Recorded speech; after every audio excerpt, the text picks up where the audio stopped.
but can do it here. Swinging a drive. Deep center field. Going back is Scott. And that one is gone. This game is tied at 6. Harden drives in. Harden. And it's rejected by Flag. Flag recovers it. Flag driving. He might go coast to coast. Gives it to Nembhard in the corner. Nembhard for 3. Bang! For 3. Ryan Nembhard makes it a 20-point lead. Hands it off. Rodriguez up the middle. Touchdown, Commanders! Rodriguez with the touchdown run. Chris Rodriguez Jr. straight up the middle. Touchdown!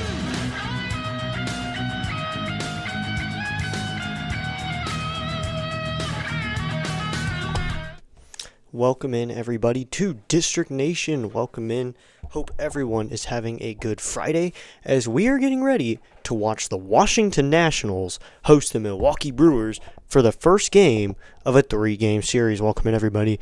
The Washington Nationals coming back after being on the road for a little while. They touched down in Chicago last weekend, went to New York for a 3-game series, Tuesday through Thursday, and now they're back for the 4th game in a row after the Tuesday start instead of a Monday. They got an off day on Monday, and as general manager Paul Taboni said after that series of games, they played a good series of games. You can call it that. The Nationals, over 19 games, played very hard, and their record reflects it. They're 15-17. They're 2 games from 500. So take the first 2 games of this series, you're back at 500. So I mean, it could happen differently. You could take 3 in a few games, maybe lose a couple, but 2 wins gets you to 500 over the streak. Welcome in, everybody, to District Nation as we're getting in. Hope you guys are all having an absolutely amazing Friday as we are doing a little pregame show here before the Brewers take on the Nationals. The Nationals will put Jake Irvin on the mound, who hasn't had too much success record-wise, but his ERA is reflected a little bit better, 4.85. Previously, he's been one of the worst pitchers ERA-wise in baseball. So this has been a decent start to the season, good start to April for him, better than usual. And I think better is a good word to use right now when we're talking about the Nationals. Improvement and better, not best, not World Series, improvement and better. Because those are 2 things that the Nationals need. A little improvement and just get there and get better, because the Nationals' offense has become absolutely amazing. And I think that one can make an argument that we're the best offense in the league behind maybe just the Dodgers and the Braves. It's just the bullpen. We see this bullpen is not deep. As I've said many times, I don't think I've said it on stream yet, but I've said it just in conversation at points. The Nationals have an absolutely great offense because they've been fine-tuning that offense for years. This has been a thing. The Nationals have been working on their offense. They've been signing guys. They've been working with prospects to get them up to this level. That's reflecting it. The Soto trade brought Gore, Wood, Abrams, 3-piece guys, but the 2 pieces that are important, Wood and Abrams, 2 offensive guys, 2 strong hitters, and they come into this lineup. Luis Garcia Jr., homegrown, developed prospect, hitting in the 2-hole tonight. Dalen Lyle, homegrown guy, been in the system. Brady House, drafted out of high school, made into what he is now. So, what can we expect from this? And one more, Jacob Young, homegrown, drafted out of Florida. This offense, what can we make of it? It's a good offense. And Rochester has a good team down there too. This is a good offense that has been fine-tuned for a while. So the Nationals, you're looking good right now. Offensively, it's great. The thing with the pitching, it's not that same because the Nationals, the bullpen, and the pitching is not there yet. The prospects they have are not really ready. Jake Irvin was a prospect a few years ago. He's 29 now. He is a vet now. He's starting to become a vet or an experienced guy. And our best player right now, our 3 stars right now, Wood and Abrams are the offensive stars. The pitcher, a late signee out of Japan, Foster Griffin. Foster Griffin is being the Nationals' best pitcher right now. And that surprises me. I didn't expect Foster Griffin to be our best guy. I don't think anyone did. Foster Griffin was not expected to be the Nationals' best guy. So he's done what he needs, but he's not a homegrown guy. The homegrown guys are still down there getting better. I think for a while we had some hope in Rutledge, Henry, and Cavalli to be 3 pieces of the rotation. Obviously, that did not happen. Henry is a bullpen pitcher now. Cole Henry, good bullpen arm. Jackson Rutledge, a good AAA, not the best MLB guy. Then Cade Cavalli, he's in the rotation. So there are guys we still see in the rotation overall, but the Nationals just need to grow a little bit, wait on the pitching. The window to win is not yet, and I know the window to win is going to be when they figure out the bullpen. So the bullpen is the most important part of this team right now. Get a good bullpen, get maybe a few starters. This team turns around. Just one star. Watch some guy come out of nowhere from our system become the next Foster Griffin. I mean, we've got arms that are almost ready to go. I mean, Travis Sakura held back a little bit after the injury. I understand with him. It's okay for these guys to take a few bumps and bruises. It's going to put them through what they're going to have to deal with in the MLB. So it doesn't really matter if they're going to get injured because they'll build up. And there's a good farm system of coaches down there who are going to do that. We know that. This team is good at developing because we have a great farm system right now. And with other pitchers, you can sign a good pitcher. When this team gets good, people are going to want to come and play for this team. There's going to be guys who want to come pitch for this team, not your only three options being Miles Michaelis, Zach Littell, Foster Griffin. And we got to admit, Foster Griffin, amazing pickup. Severely underrated. I mean, he's one of the best pitchers, in my opinion, right now. 5+ almost every game, dominating in that category. ERA looking pretty good, leading us in wins. I mean, what more can you expect out of him? He takes the mound tomorrow. I will not be on the mic. I will be at a game tomorrow. I'll be at the Nationals game, excited to go, but I'll probably come and talk to you guys over the few social media platforms, send pictures, everything. And 1 second here. Hello, Mr. Connors. Welcome back to the broadcast. I see your posts. I will review and revert shortly. With any luck next year, we'll be more competitive. I could see that happening. I think the Nationals, it's the pitching now because the offense is just good. The offense is really good. Star Wars Day. Yep, tomorrow, Grogu bobblehead. Very excited for that bobblehead. Excited to see what it looks like. Grogu with a baseball. I see comments in the social media platforms of the Nationals asking if Grogu can pitch. Not the worst addition to the team. Get Grogu on the mound. Get a guy like him on the mound. Yeah, I knew you'd like that with the comment at the beginning. So the Nationals really, like he said, if luck, it's going to be luck of the draw. Will we pull another Foster Griffin out of nowhere, out of Japan too? Foster Griffin out of Japan, almost no one probably heard of Foster Griffin, even in DC. In DC in general, no one had heard of Foster Griffin. The only guy who had a thought of him happened to be Paul Taboni. And I have full support in Paul Taboni and what he's doing because Paul Taboni is the mind behind Roman Anthony. So if he found and developed Roman Anthony, I think Paul Taboni will be a good GM. And I hope that he's the future GM for this team. I hope that he can really go. He can become a good GM for this team. Maybe Butera isn't the manager because managers, they're harder to come by, harder to find a World Series winning manager. I think some experience helps guys, and most importantly, experience, because Butera, first year, he managed Italy. That's the highest level he's managed. WBC, minor league baseball. So not the most experienced guy, but give him some experience or get an experienced guy with Paul Taboni, who's going to be a good GM in a few years, who's going to be probably one of the prime GMs that people want to come to because Taboni's young.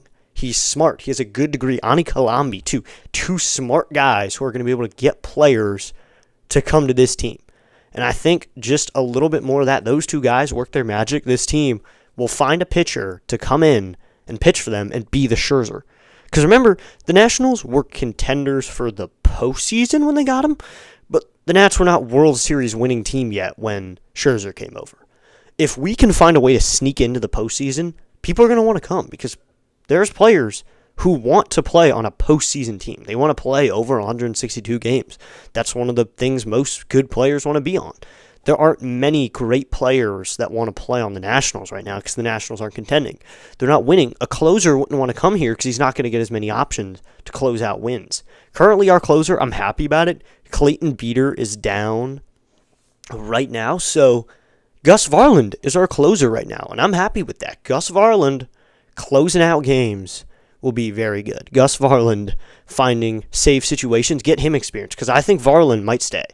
because there's bullpen arms that we developed, such as Jordan Weems a little bit. You got Kyle Finnegan, who was here the last few years, Tanner Rainey. The core has been the same over the last few years, completely changed this year. So I would love Gus Varland to be part of it because Gus Varland is a good arm. Maybe he's not the most competent arm, but he's a good arm. So no surprise if he stays for a little while. So I'd like Gus Varland to stay.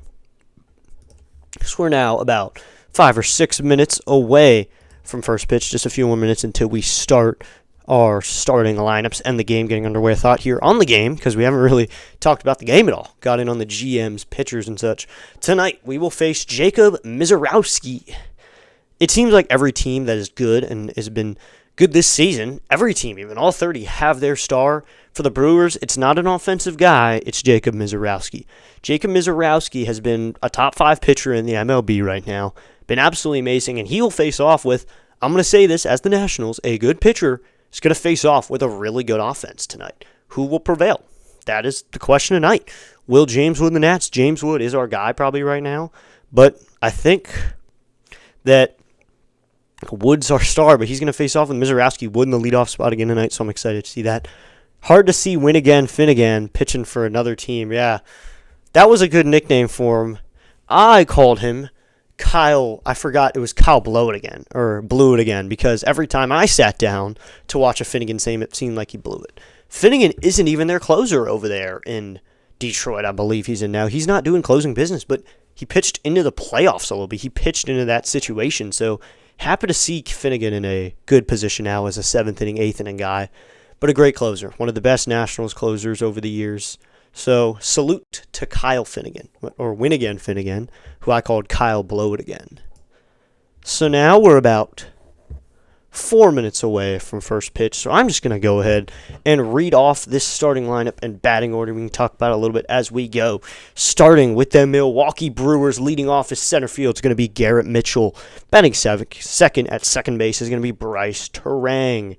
Batting third is going to be the catcher, William Contreras. Batting fourth at first base is going to be Jake Bowers. Batting fifth at third base, Luis Rengifo. Batting sixth is going to be the designated hitter, Tyler Black. Batting seventh in right field is Sal Frelick. Batting eighth in left field is going to be Bryce Perkins. And batting ninth is going to be David Hamilton.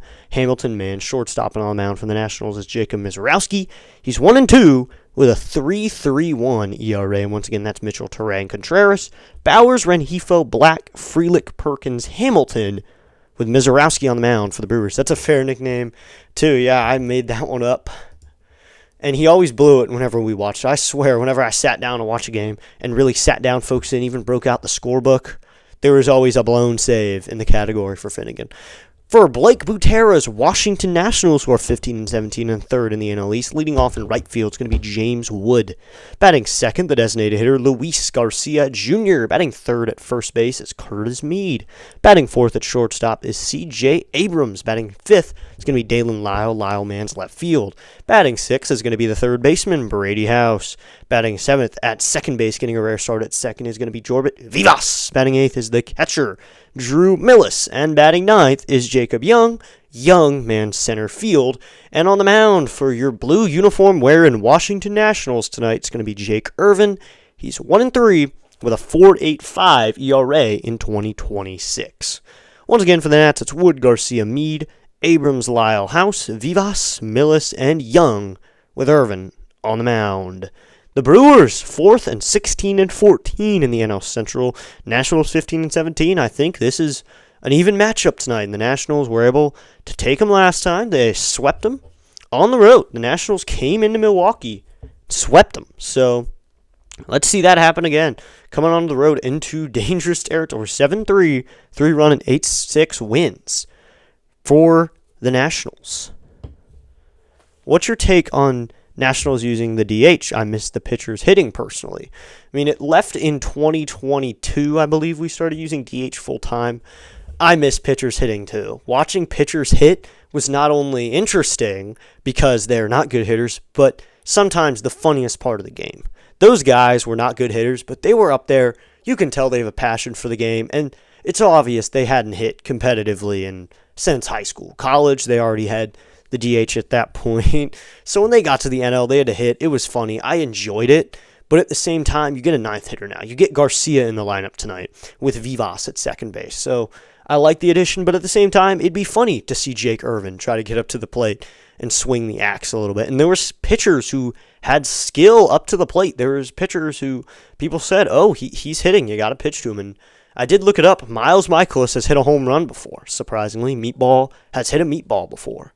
It was off of Zach Davies, one of his first, and it was a lead-taking home run back in 2018 when Zach Davies, the pitcher, was still good. So it was cool to see Miles Michaelis highlights of him hitting meatballs that he throws. So overall, I like it, the change that the NL put in 2022, but at the same time, it was interesting to watch pitchers pitch. But now you get a ninth hitter. Bartolo Colon, classic. Yes, Bartolo Colon, when he was hitting, funny. Very, very funny. And when he hit home runs, interesting too. Bartolo Colon was a terrible hitter, if anyone remembers him. Very round man. Don't want to say the word I want to say, but very round, very thicker guy, heavier set. But he would go up there and he'd work hard at the plate. Sometimes he'd lose his helmet in the process. But he did hit a home run before. So he did go yard one time in his career, I believe, and he did it on the road too. Put it in the left field and the entire stadium cheered. And he managed to get the silent treatment from his team as we're getting going. It's 6:45, so we're going to get going any minute here as the Nationals Park filling up just a little bit. Fans still pouring in out of the center field gate, left field gate, first base gate. It's going to be 64 degrees at first pitch. A little windy, but 64 degrees, good weather. Just got to fill in the scorebook here. It's officially May. So welcome into May baseball now. We've seen the first month. Everyone can put their takes on the first month in the chat. Mine personally, just the offense for the Nationals was really good, and let's see if we can carry that into the next month. Once again, it's going to be Mitchell, Turang, and Contreras to get this game started for the Brewers.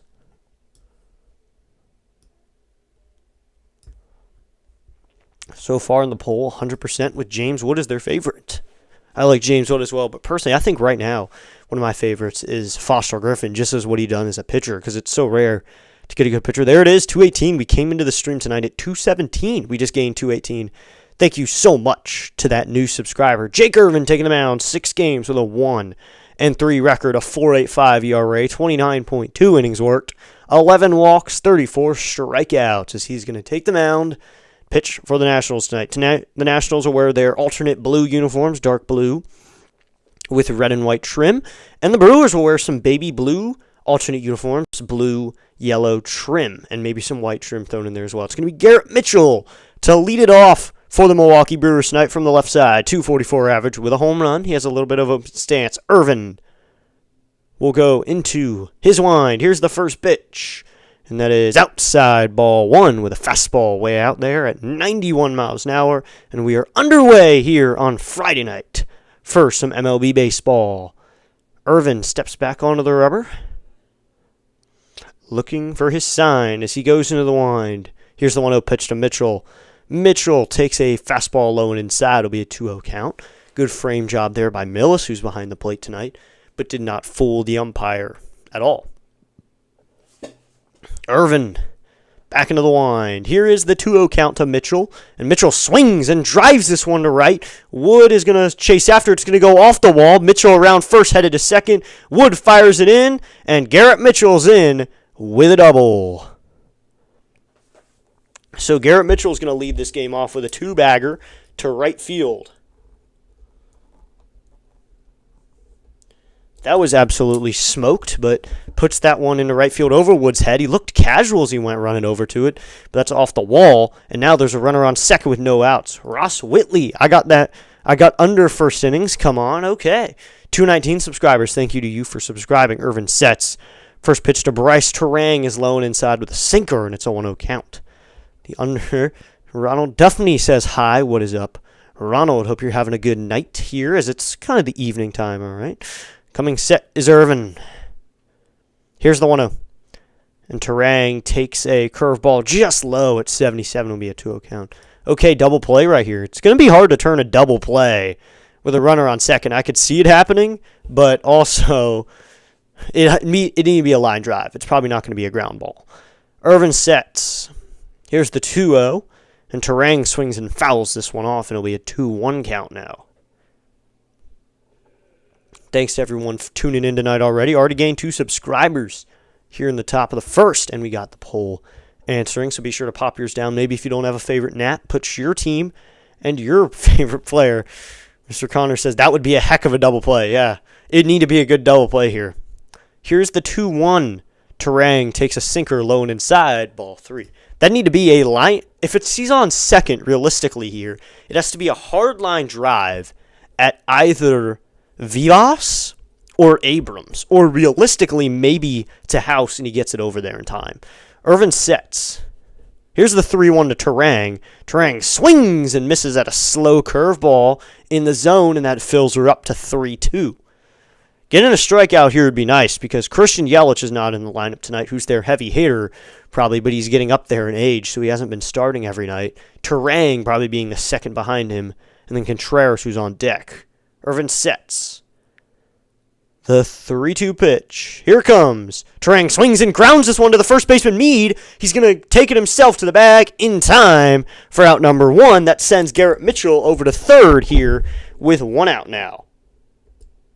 So it was a hard grounder. Went off of Meade at first, but Meade was able to recover quickly, and now there's a runner on third with 1 out. I don't watch baseball, but I've seen it a couple times. Grounders, line drives, like you're saying. Yeah, I think now third base, it'd be easier to, honestly, it'd be easier to get it here with a fly ball to the outfield. Now it'll be William Contreras. First pitch from Irvin is outside and low with a sinker, and it'll be a 1-0 count. Yeah, now runner on third, as Mr. Connor said, it'd be a heck of a double play with a runner on second. Now, just a fly ball to the outfield. And you got some good arms out there, Young, Lyle, and Wood. It could realistically happen. I could see it happening. Here's the 1-0. Contreras takes a sweeper, gets away from the catcher Millis, going to go to the backstop. Garrett Mitchell is going to come in to score, and it's 1-0 Brewers here in the top of the first. Garrett Mitchell scores on what seems to be a wild pitch, just based on my opinion so far, and it will be a wild pitch on Irvin's part, so it's a 1-0 game. So that was a curveball that got away from Millis, and Millis didn't notice it at first. He kind of took his time. That causes the run to score. So that's a 1-0 game. So that's a sinker outside. It'll be a 3-0 count now. So whoever took the under there, run just scored. It's 1-0 immediately. Usually the Nationals are the ones to get on the board quickly in a first inning, but tonight it'll be the Brewers. So the Brewers putting pressure on quickly. Now a sinker right in there called strike 1. Contreras put the bat on his shoulder there. Didn't even look like he was going to swing. Replay shows it was outside. So if he'd ABS'd it, he'd be on base. Irvin can now work out of the wind as well here. The 3-1 pitch. Contreras takes a sinker at the bottom part of the zone. That'll fill up the count to 3-2. I think that is on Irvin, though. He kind of spiked the curveball here, but at the same time, Millis probably should have been there to make the play as well. Irvin into the wind. Here's the 3-2. Swinging a pop-up. This is into foul territory. Millis going to check on it. He's under it, and Millis makes the catch in foul territory for out number 2. So 2 quick outs there, grounder and a fly out in foul territory, but a run scores after the ground out sends Mitchell to third, then he scores on a wild pitch. I'm wondering, since it is a wild pitch, is the run earned? So it's a 1-0 game, and it is, I'm checking the box score here, I'm wondering if it is an earned run. It is considered an earned run. The pitch is in there, called strike 1 to Jake Bowers on the low part of the zone. Man, that pass ball was rough. Yeah, that wild pitch, it's a curveball, so I think Millis should be thinking that it could do that. Here's the pitch, and Bauer swings and misses at another curveball. It's 0-2. So, just my opinion in general, that if Millis knows a curveball's coming, maybe he could expect it to be spiked. Just maybe keep it in your mind that a curveball's coming, and just think it may be spiked. That could be important. But now, you can't think about it anymore. You got a 1 run. Here's the 0-2. Just low with the curveball. Wanted to get him to chase on that one. But it makes the count 1-2. What is up? Choms, thanks for tuning in. Hello, District Nation CEO. Thank you for tuning in tonight. Irvin checks his signs. He goes back into the wind. Here's the pitch. Swing and a miss at the curveball at the bottom part of the zone. Strikeout number 1 for Bowers, and that'll end the inning. So 1 run, it is earned on 1 hit. No runners left on base after the top of the first inning. It's a 1-0 game. We'll head to the bottom of the first. 1-0 lead for the Brewers immediately, but now Jacob Misiorowski, who's been an absolutely amazing pitcher in the MLB, is going to face off with one of the best offenses in the league, who will come out victorious in today's matchup. It'll be Wood, Garcia Jr., and Meade. Meade has been red hot lately, just raking, hitting a lot of home runs.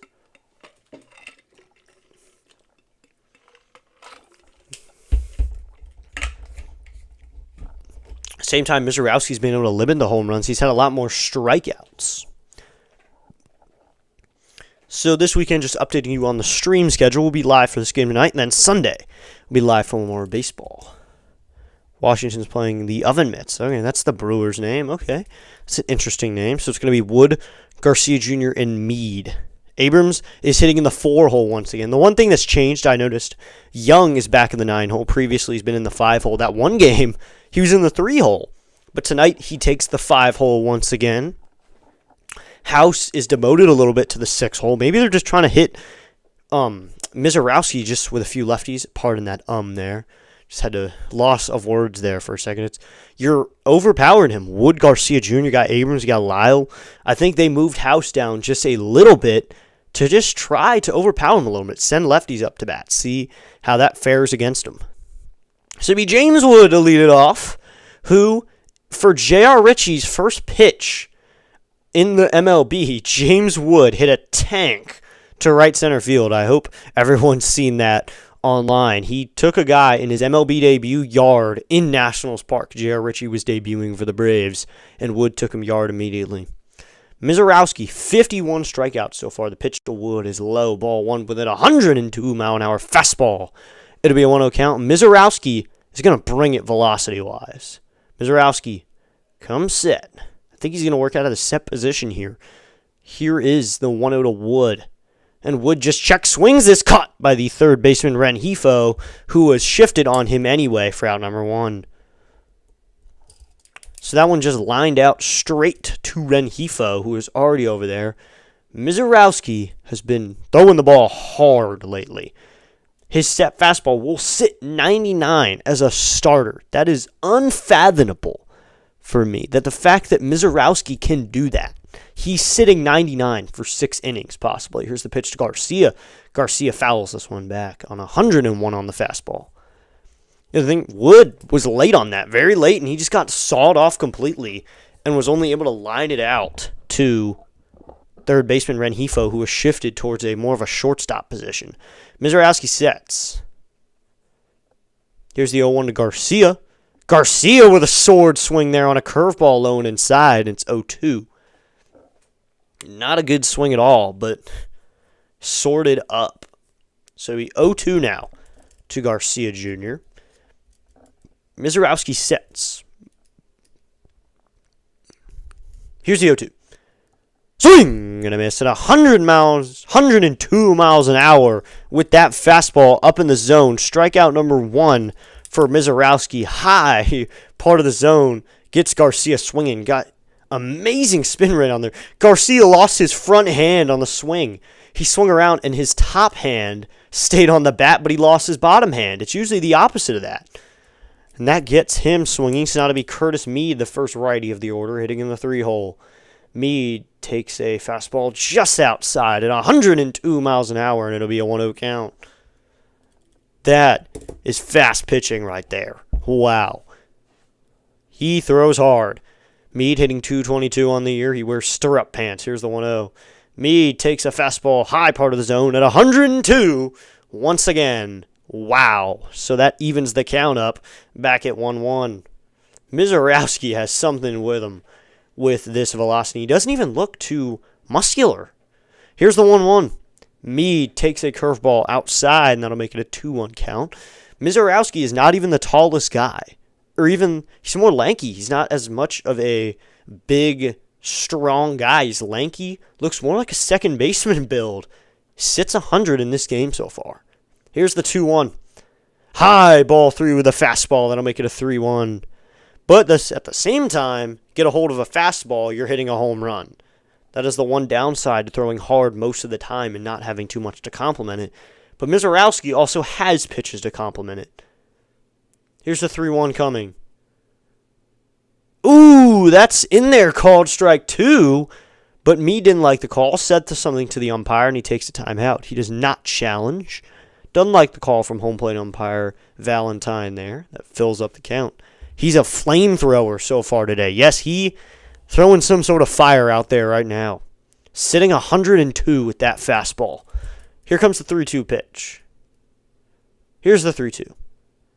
Low and outside, ball 4 with an 102-mile-an-hour fastball. And Curtis Mead is going to draw a walk here in the bottom of the first with 2 outs. Now bring up C.J. Abrams with 2 outs and a runner on base for him. There's something special about Mizorowski here, man. Few outings in, he's made an all-star. They knew something was special about him. Didn't win the Rookie of the Year, but there's something about him. He throws absolute gas, and he's out of the set position, too. He doesn't even go into a windup to really generate power. So here's the first pitch to Abrams. The pitch. And Abrams swings and misses at a 100-mile-an-hour fastball there, and it's an 0-1 count.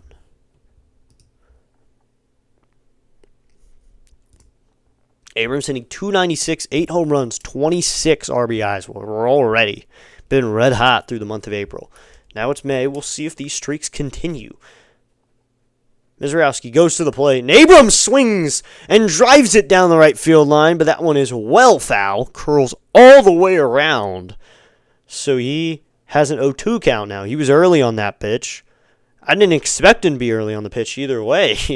It's hard to be that early on Jacob Mizorowski, especially with how he's pitching right now.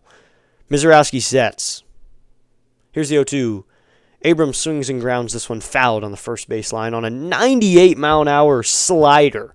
In on the hands. How do you touch that? How do you honestly touch that?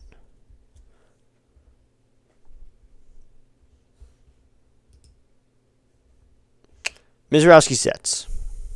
He's holding here, letting the clock wind down the pitch. Abrams takes a fastball just outside at 101 miles an hour there. It'll be a 1-2 count. That one is absolutely flamed in there. He has found some gas. And we're now at 220 subscribers. Thank you to that new subscriber for hitting the subscribe button. We're now at 220. We started at 217 tonight. Here is the 1-2 coming to Abrams. And Abrams swings and grounds this one foul down the first base line on an 88-mile-an-hour curveball. Mizorowski's also able to slow down to a slower pitch. You know, velocity isn't everything, though. You can't just throw hard.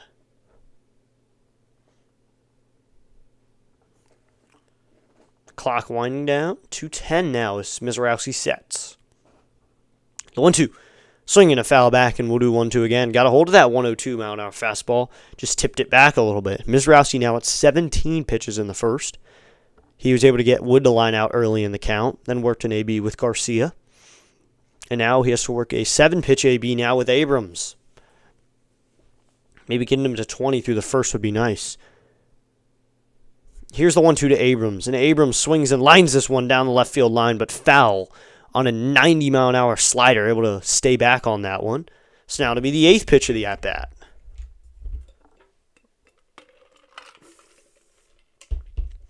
One, 2, 2 outs. Yeah, one awesome at-bat by Abrams. Yeah, this is something we don't see him do a lot either, even especially in the 4-hole. Not too many 4-hole hitters will do this. 1-2. And Abrams fouls it off again on a 100-mile-an-hour fastball, able to just tip it back. And down the left field line. This is a great at-bat. Amazing. Just working this AB out of the 4-hole, too. Not even doing this in the leadoff hole to chip away at him. He's a cleanup hitter right now. He has a 1-2 count. Mizorowski sets. The 1-2. And Abrams fouls it down the left field line again. That one 101. And Abrams able to tip one away again. Abrams just fighting off against these triple-digit pitches mixed in with high 90 breaking balls. The 90-mile-an-hour slider early on, the 88-mile-an-hour slider, slowing down to those. And Abrams been able to foul him off. He'll now have another pitch in the AB. Already in the double digits now. 1-2. Low and inside with the curveball. Blocked by catcher William Contreras, makes the count 2-2. So if it's going to work, why not work ABs against him? Get him out of the game early. Make him hit 100 pitches by the 4th inning. Josiah Gray him. Get him at 100 pitches by the 5th inning. That's always what Josiah Gray did. Give him some Josiah Gray experience. Here's the 2-2. Abrams swings and grounds this one up the middle. The shortstop is playing there. Goes to first in time for the out. Shortstop Hamilton was playing up the middle anyway. Found a way to make the play quickly. Get the third out, able to go to first on that one. Sala in the inning. No runs, no hits. A man left on a walk. Now, after a full inning of baseball, the Brewers have a 1-0 lead. We'll head to the second. It's going to be Rengifo, Black, and Frelick for the Brewers. So far in the poll, looks like James Wood's really dominating through people's votes. Abrams up there as well. But Wood's just been so much more liked, and he's been a guy that everyone enjoys to watch lately. 20+ in the chat. Let's go. Smash the thumbs up. Subscribe. What's up, Earjellin Sports? Thanks for coming in. Still, wasn't that a 12-pitch inning?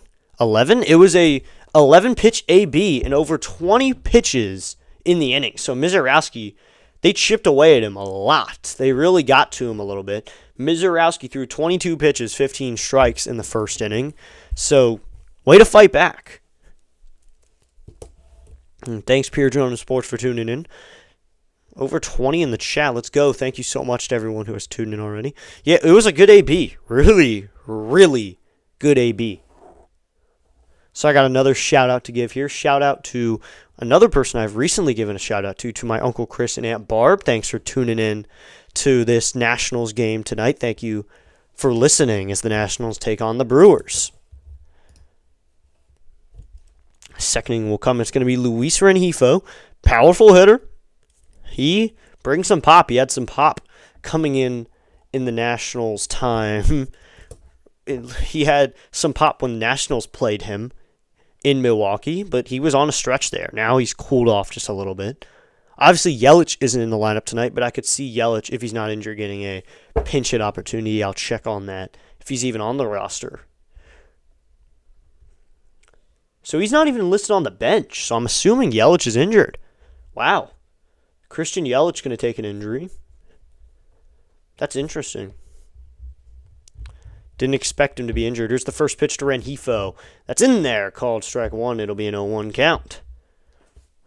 Yep, sorry, I meant 12-pitch at-bat. Yep, 12-pitch AB. Great at-bat by Abrams. Here's the 0-1 to Rengifo, and Rengifo takes upstairs with a fastball. That'll make it a 1-1 count. Irvin at 21 pitches. Rengifo at 188 now. No home runs, 9 RBIs. Here's the 1-1. It is in there. Called strike two, and that'll make it a 1-2 count. 1-2, no outs, top of the second. Black on deck in the designated hitter position, and then in the hole, Sal Frelick, the right fielder. Irvin into the line. The 1-2.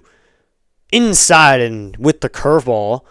Backs Rengifo off just slightly. Those pitches in 2-strike counts are really good put-away pitches in general. I love seeing Irvin's put-aways because they're great pitches.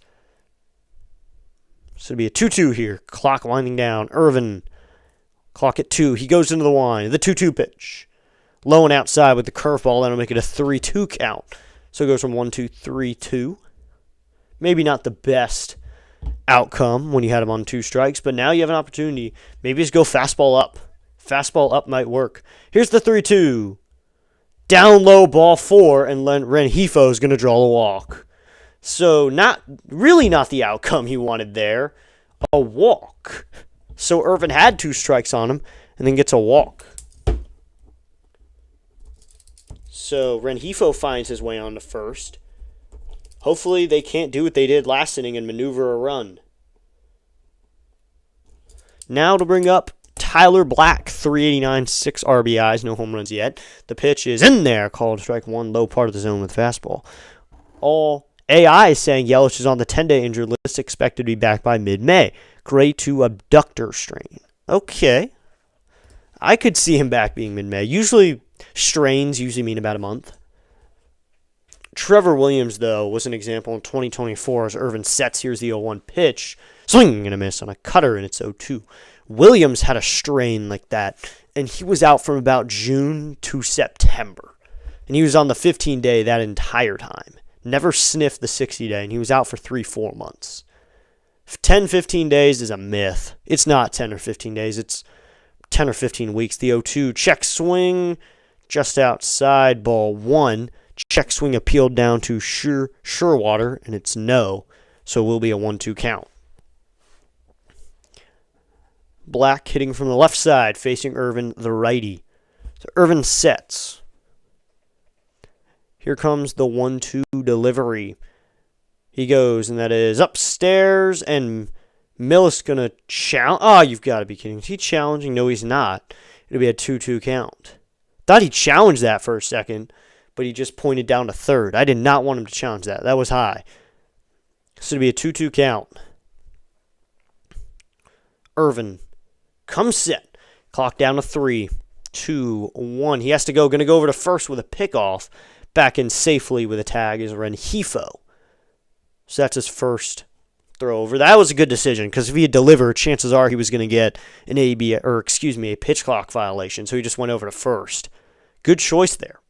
Clock winding down again. Here's the 2-2. Swing and a miss at a curveball low and inside. Strikeout number 2 for Jake Irvin for out number 1 here in the second. Jake Irvin getting the strikeout. Good pitch there. Just a curveball that died low and inside. Irvin getting it done with that pitch. I love seeing him work with 2 strikes because he's so good with 2 strike counts. So that's out number 1, and it'll bring up Sal Frelick, the right fielder. First pitch to the lefty. Frelick is in there. Called strike 1 with a fastball. Maybe a little high and outside, but it'll be 0-1. Last start, Irvin went 5 2/3, only 4 hits, no runs, 9 strikeouts. Goes over to first, back in safely once again as Rengifo. Rengifo only wears 1 sliding mitt. That's kind of rare usually. Now, you're seeing guys with 2 sliding mitts. And my question to that is, how do you even put on 2 of those? Once you go on, it's an oven mitt. How do you put something on with an oven mitt?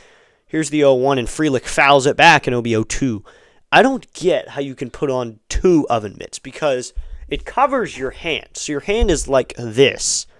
And then you got to put on another one. I don't get how you can put on 2 of those.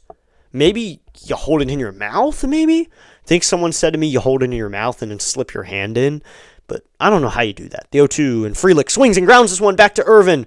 He's going to flip it up to first. That's all he'll get for out number 2 here on a 1-3 ground out. That allows Rengifo to go to second now. So there's 2 outs and a runner in scoring position for Perkins, the left fielder. 2 outs. Rengifo not too great in the speed column, so no threat to really go.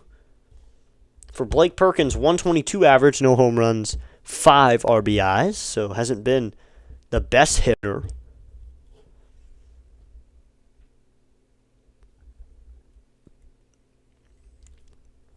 Irvin sets. Here's the first pitch to Perkins, and Perkins takes a cutter outside, then I'll make it a 1-0 count. Irvin wears number 27. He's wearing stirring up pants right now.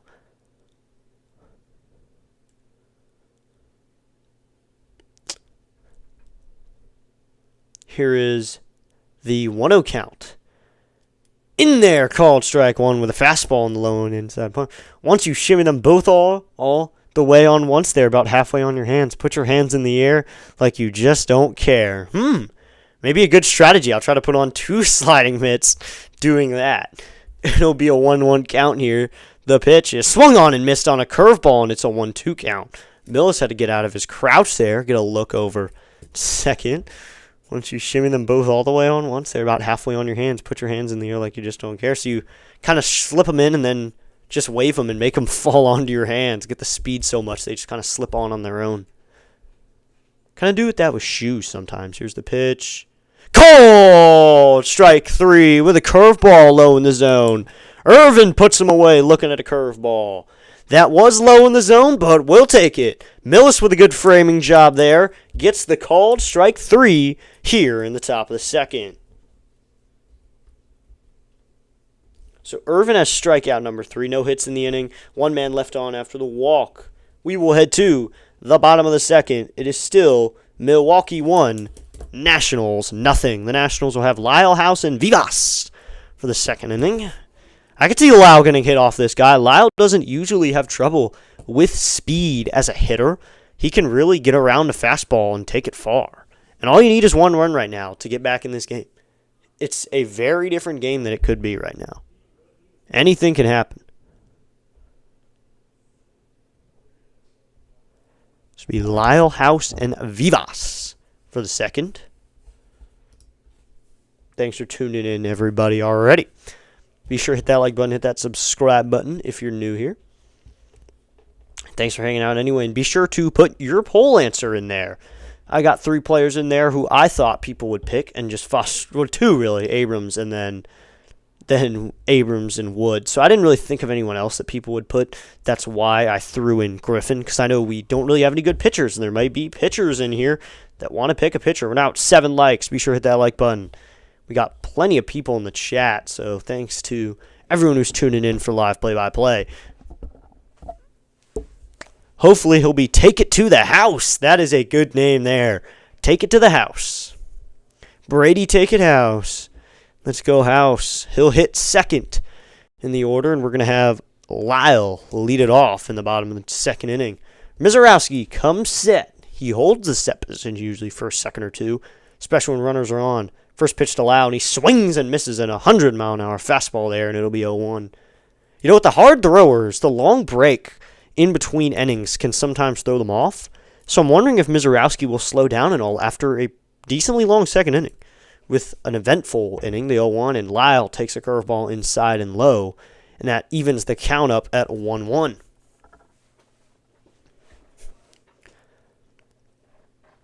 Lyle still trying to find his home run power, but he does have 3 this season. He's found a groove. He hasn't found his triples layer that he found in August and September. That was something. 11 triples in just a couple months. The 1-1. And Lyle swings and misses at a curveball, and it'll be a 1-2 count.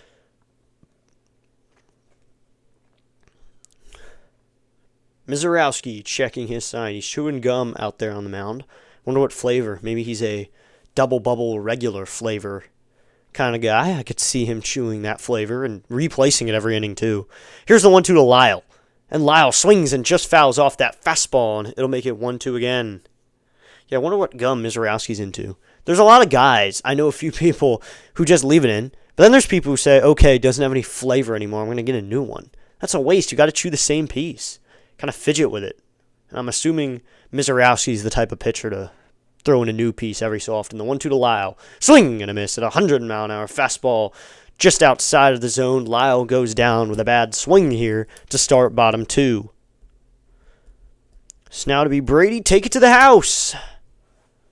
And Rising Rhino's in, saying, District Nation, what's up, Rhino? Be sure to check out Rising Rhino for all football content. He's been doing the UFL. He comes back for NFL and college football. Thanks for tuning in, Rhino. Here's the first pitch to Brady House. And House takes a fastball low and outside. It'll make it a 1-0 count. Maybe he will be Brady, take it to the house right about now. 225 average, 4 home runs, 14 runs driven in with a 6.53 OPS. House hasn't had too many options to drive runners in besides himself. Here's the 1-0. House takes a slider low and outside. That'll make it 2-0. Now you got to start thinking Mizorowski's got to throw a fastball here. Will House get early and try to hit it hard? I could see Mizorowski throwing him a fastball high in the zone and House just barreling it right here. Here's the 2-0 to House.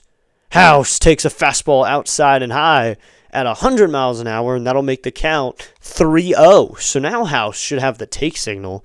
It'd be funny if he drew a 4-pitch walk off a guy who hasn't thrown a lot of balls. He's now at 30 pitches. Here's the 3-0 pitch. Right in there, called strike 1 with a fastball. That'll make it 3-1. House definitely did have the take signal. It's good, man. Hey, not much. Just calling this Nats game. Got a good Nats game going on here, and the Nationals offense has gotten much better. That's low ball forward with a fastball, and Brady House is going to take a walk here to start bottom of second with 1 out. Yeah, got a lot of good baseball going on recently. The Nationals have been a good offense. That is really good for me. Hopefully everything's good with you, Rhino, with all the teams you're rooting for. So now to bring up Jorbit Vivas to hit with 1 out. And a runner on first. Vivas has been a really good guy on going opposite field a little bit too, so I could see Vivas waiting on one here on Mizorowski. Clock winding down, Mizorowski set. He'll go over to first, throw back in, not in time, House back in safely with a dive. So that's the first disengagement by Mizorowski. Vivas hitting 286 in his limited time as a starter, 3 RBIs, no home runs yet, 712 OPS. Mizorowski sets. Now here's the pitch to Vivas, and Vivas takes a fastball painted on the bottom low part of the zone, and so won. That was absolute paint with an 102-mile-an-hour fastball. How do you hit that? Absolutely perfectly in there. Coming set to Mizorowski. Here's the 0-1. And Vivas swings and grounds this one down the first base line early on a 96-mile-an-hour slider, and that makes it 0-2. How do you hit that? Honestly, how do you hit these pitches? He's throwing hard, and he's mixing up the rhythm right now. So what can you really do? What can you honestly do here when you have an 0-2 count with a 1 out? Corey Ray, first base coach, talking to House a little bit. He takes his lead. House checked on by Mizorowski. Mizorowski sets. Here comes the 0-2 to Vivas. The pitch is way up high with a fastball, and it'll be 1-2. So now Mizorowski has thrown a ball in this at-bat. You know, Nationals have been pretty eager here. They've been jumping at pitches a lot, but that gets Mizorowski deeper in accounts too. He can throw him 2 strikes immediately because either they're aggressive or he paints. And usually they're aggressive when he's not hitting the zone too. Here's the 1-2 to Vivas, and Vivas swings and fouls this one down third base line, and we'll do 1-2 again. That was an 87-mile-an-hour curveball he managed to get a piece of. Mizorowski does have 2 walks already in the game, 2 strikeouts. Irvin has 3 strikeouts and 1 walk. But then the big important stat here, Irvin's given up a run, and Mizorowski hasn't. Mizorowski shakes off a couple times and looks over at House and comes set. Here comes the 1-2 pitch. Check swing, appeal, yes, says third base umpire Shoewater, and Vivas is down swinging, strikeout number 3 for Mizorowski. So that was a check swing there, gets him going. Vivas didn't like the call. There you go. So Mizorowski has 2 strikeouts in the inning, and that'll bring up Drew Millis, who will hit from the left side, the switch-hitting catcher. Both the Nationals switch-hitting catchers, both catchers are switch-hitting at the Major League level. Millis hitting 154, 3 RBIs with a 407 OPS. First pitch to Millis, and Millis takes a fastball high part of the zone, but he's going to take that one and ABS it. So to be 0-1, but Millis wants to ABS the call. We'll see what it is, and the call is going to look at. And it is a strike in there at the top part of the zone. So once again, Drew Millis blows it with the challenge it. I think a fan behind just said, "Why'd you challenge the call?" to Millis. I read lips there. He said, "Why'd you challenge the call?" I mean, Millis, why are you challenging? You're the hitter. I don't think we should challenge with hitters as much. But then again, Millis is our catcher. So as the 0-1 is coming, the pitch, and Millis swings and grounds this one. Fielded by the first baseman cleanly, and he goes to first. Bowers was there. Thought that one might have gotten down the line, but he's able to take that one himself to the bag for out number 3. 1 man left on base after 2. Milwaukee has a 1-0 lead. As we'll head to the third, it's going to be Hamilton, Mitchell Turang.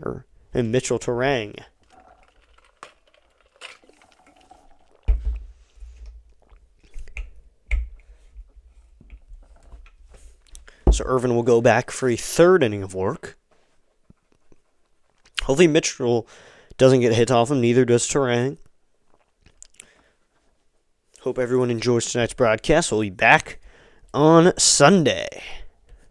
And Saturday I'm going to the Nats game. Very excited for that if you didn't hear. Going to the Nats game.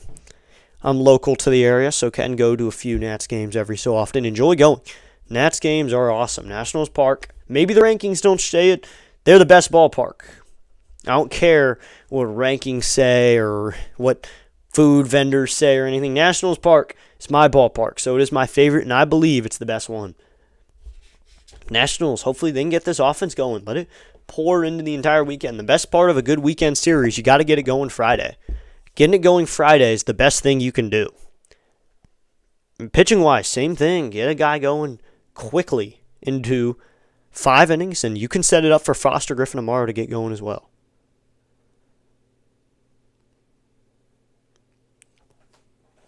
So leading off will be the shortstop, Hamilton, in the 3rd inning. And we'll check up on some other MLB scores as we're here. You got the Rangers have a 2-0 lead on the Tigers. Orioles and Yankees just getting underway at 0-0. Same with the Astros, Red Sox, 0-0.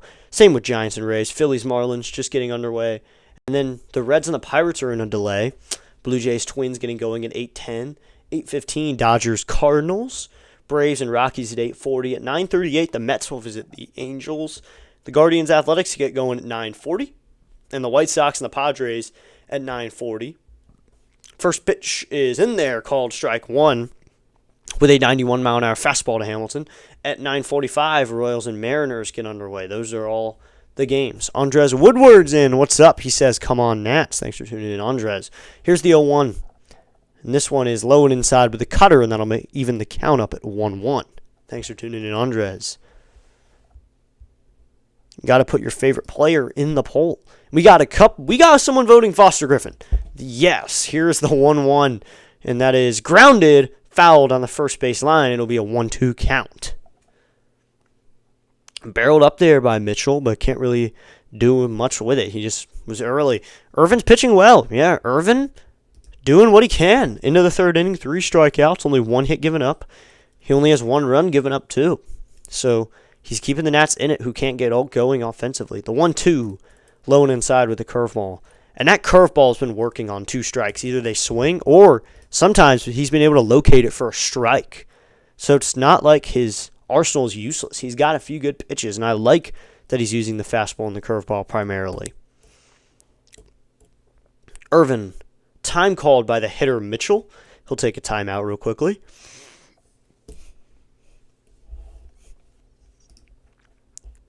This will be 2-2. Irvin gets his sign. He will go back into his windup. Here comes the 2-2. Just inside, ball 3 with a curveball. Just missed the zone. That was a little bit low. Maybe that was there. Maybe he just didn't hit the zone, but it was a good pitch there. Almost painted it for called strike 3. Irvin now will have a 3-2 pitch. He goes into the wind. Here's the delivery. Low and inside, ball 4, and Hamilton's going to take a walk. Second walk on the day from Irvin. So 2 walks now. And he's had 3 base runners so far. Rengifo managed to get to second.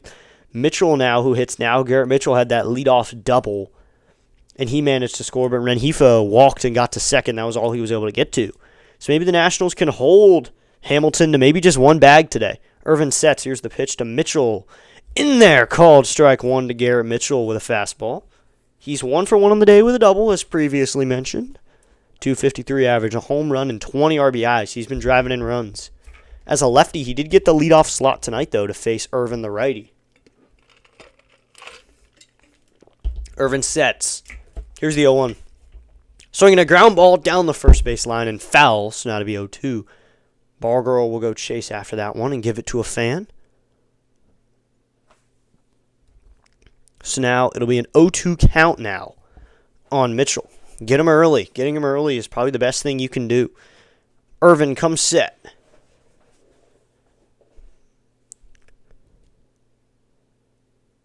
He's waiting a little bit as the clock winds down. Here he goes, the pitch. Cold strike 3 with a fastball. Right in there. What are you looking for? Garrett Mitchell set down. Strikeout number 4 for Jake Irvin. So Jake Irvin serving up spicy meatballs here in the 3rd inning. No plain meatballs at all. Spicy all day. As now he'll face Bryce Turang, who grounded out to first baseman Meade back in the 1st inning. Irvin sets. First pitch to Turang is a curveball. Throw down to second is not in time. And Hamilton is able to steal the bag here and get himself to second base. So that was a ball also low with the curveball. The curveball probably wasn't the best pitch to throw when he was running either way. Didn't have as much time. So David Hamilton has his 6th stolen base of the season.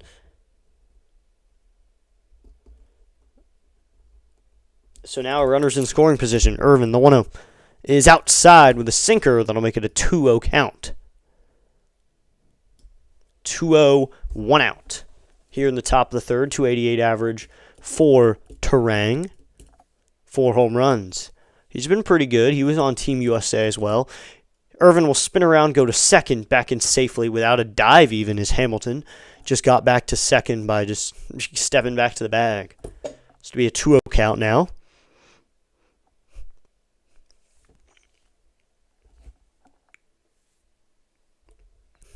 Here's the 2-0 pitch.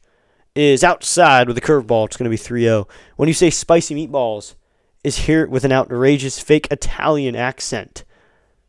I don't think I could do an Italian accent. I can say spicy meatballs as best as I can in the Italian accent. I don't know if I can, though. Irvin will spin back, go to second again, back in safely. Is Hamilton after stealing second. Also, my wife says that the Nats uniforms today are much better than the Brewers. That yellow clashes with the blue. I completely agree with her. The 3-0 is outside, ball 4, and now Turang will draw a walk. That's walk number 3 on the day for Irvin. Finding some control could be helpful to him. So now he puts runners on first and second with 1 out. I do agree with her that these uniforms are not the best. I mean, you got blue and yellow going, but then the Nationals, blue with red and white, it works, and no 2 different blues. I think that's annoying with the Brewers, too, that they have 2 different blues. 24 balls and 26 strikes for Irvin here. The pitch is in there, called strike 1 to William Contreras, who will hit with runners on first and second with 1 out after Mitchell was caught looking. Oh no, 2 on board. Exactly. Now 2 runners on base for Contreras, a dangerous hitter. There's a reason why he is in the 3 hole. Here comes the 0-1 pitch. Swinging a line drive center field. That's going to get down for a base hit. Rounding third, headed home is Mitchell. Young will fire it in. Turang, did he head up to third? I'm waiting to see. And that'll be an RBI single for William Contreras. Runners on first and second once again. But that scores Mitchell from second base. So now it's going to be a 2-0 lead for the Brewers. Guac says 2-0 Brewers. Yep, they take a 2-0 lead. Contreras manages to drive in the run. So now the Nationals are going to have to bounce back a little bit now. They're trailing by 2. Sends Turang up to second. Here's the pitch, and that is grounded foul down the first base line. So Hamilton able to score. Mitchell up to second. Contreras on first. Yes, my wife agrees. The 2 different blues. The hats are more like maize and royal blue, which we all know is the best color combination in history. Yep.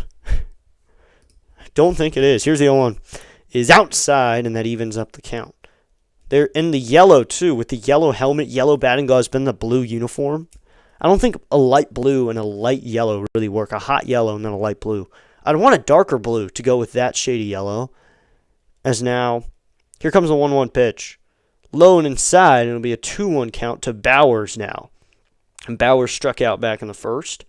Irvin gives up 2 runs now.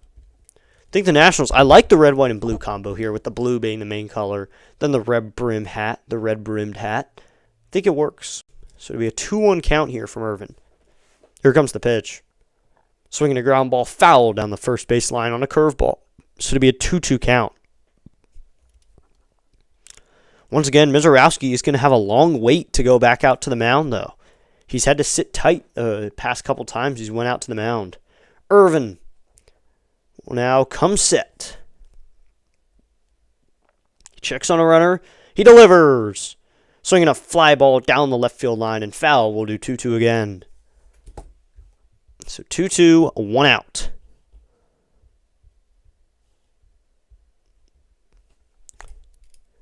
Ten strikes, 10 balls in this inning, so struggling with command a little bit. Irvin hasn't had the command problem too much, though. Here's the 2-2 pitch. Called! Strike 3 with a fastball on the outside corner. Strikeout number 5 for Irvin. He gets it done here to make out number 2. He's producing the strikeouts, though. With the walks coming, the strikeouts are coming too. If it ain't broke, don't fix it. But at the same time, it's a little broken right now with the walking guys. So now Bauer's down striking out twice. Now to be Luis Rengifo. First pitch, and he drives this one to center field. Going back is Young onto the track, and he makes the catch. A couple steps onto the track. Sets out number 3 in the inning. Jake Irvin manages to get out of it with only 1 run given up in the inning. They get 1 hit in the inning, 2 walks, so they get 1 run on 1 hit only. No errors, 2 runners left on base. So now we'll head to the bottom of the third. It's now Milwaukee 2. Nationals will be going to hit in the bottom of the third. They're at 0. I heard Kyle from the Phillies is going to be on the trade block. I don't know. If Schwarbaum is on the trade block, I think the Nationals would be the least likely guy to get him. Yeah, that was a very few moment. That could have been worse. You had Rengifo up to the plate, drives one out to center, and you already had runners on first and second. So good thing he got out of it with only 1. It's a 2-0 game as we head to the bottom of the third. I don't think we're going to end up with Schwarber, though. Even if he's on the trade block, we wouldn't be after him. The Nationals are not in a position right now to go after Kyle Schwarber. Trade block, I'm assuming. I like that Abrams is doing well, but at the same time, the fact that Abrams is doing well is going to be the reason the Nationals want to put him on the trading block. And I don't like that because I love Abrams as a player right now, and I like that he's been here for a while. He's one of the longest staying guys in the 9 hitters right now in our lineup besides Garcia. Abrams is the other guy who's been here in the MLB level for years, and getting rid of him would be sad. Then, now, at that point, Nunez will be moved over to short, and Vivas gets second base full-time. Garcia gets first. So it's going to be Jacob Young to hit in the bottom of the third. The lights are turning on. They've been on, but the sun's starting to go down. So the big old light's starting to go down, and the stadium lights are starting to take over a little bit in D.C. as we begin the bottom of the third. 39 pitches for Mizorowski as we head to the bottom of the third. So a nice long inning here would be helpful from the Nats, and you got some scrappy hitters coming up with Young, Garcia Jr. coming up, and Wood in middle. First pitch to Young is clips the bottom part of the zone, and it'll be 0-1 on the outside corner. That was 98 only, so only 98 miles an hour. 238 average for Young. He has 2 home runs, 15 RBIs. A little more pop than he had last year. And I like that about Young, that he's been able to do that. Here's the 0-1 to Young. And Young takes a slider low and outside at 97 miles an hour. So that'll even up the count at 1-1. With the Nationals pitcher right now, you get Irvin, who's sitting in the mid-9s with his fastball. Then you turn around and get Mizorowski, who's going to sit triple digits. Then with their breaking balls, Mizorowski barely loses velo, and Irvin gains and loses so much, and that is outside ball 2 with a slider. I wouldn't mind bringing back Mad Max. Yeah, I love him, Andres, but there's no way the Nationals are going to get Max Scherzer back. I don't think he wants to come back here. He wants to be on a team that's contending a little bit. The 2-1. Swinging a ground ball. This is at the third baseman who shifted in. Rengifo fires it over to first in time for out number 1. So Young hit that into a shifted infield where Rengifo was up expecting a bunt, and that was just chopped over to him, and he grabs himself out number 1. It's now to be James Wood, who's tied for first in runs this season with 30, and walks, he's first with 31. Second in home runs with 10. Third with 17 extra base hits. All great stats. Here's the pitch from Mizorowski to Wood. And Wood takes a curveball low in the zone at 90 miles an hour, and it'll be a 1-0 count. What do you think about that? Yeah, I would love to see Scherzer back in a DC uniform. Anything with Nats, anything. We're not going to get him back. I don't think the Nationals are going to be buying at all this trade deadline, as it'll be a 1-0 pitch coming. Here's the pitch, and Wood takes a curveball inside. It'll be a 2-0 count. We would be that type of team if we fix our bullpen. Yeah, we would if our bullpen, I said it during the pregame show, it's just going to take one pitcher, then a bullpen. But the thing is, I say bullpen because it's not just one guy. You need a full bullpen. You can't have one guy. You can't just... There's so much wrong with it. Here's the 2-0 pitch, and that's outside to Wood with an 101-mile-an-hour fastball. So it'll be a 3-0 count now. Yeah, you can't just... Even if we got Mason Miller at the trade deadline, we're not even going to be a top 10 bullpen by that point. We're not even going to be that good. One guy can't change it. The 3-0, and this one is grounded at the first baseman. He will take it himself for out number 2. So on a 3-0 count, which is probably your best count to hit in, where you should be taking, James Wood has earned the green light on 3-0. He grounds out to first, so maybe take it away from him for a little while. It's now going to be Luis Garcia Jr., who's 0 for 1 with a strikeout back in the first. Mizorowski sets. He's now at 47 pitches. First pitch to Garcia, and Garcia swings and misses at a high fastball, and it'll be 0-1. Even now, he's at 48 pitches. If he does this same pace again, he's only going to have 100 pitches in the 6th inning. Got to take pitches, foul pitches off, do what Abrams did. Do anything you can to get Mizorowski out of the game. The 0-1. Garcia swings and misses at an 101 fastball right in the zone. Just challenged him, and he swung and missed.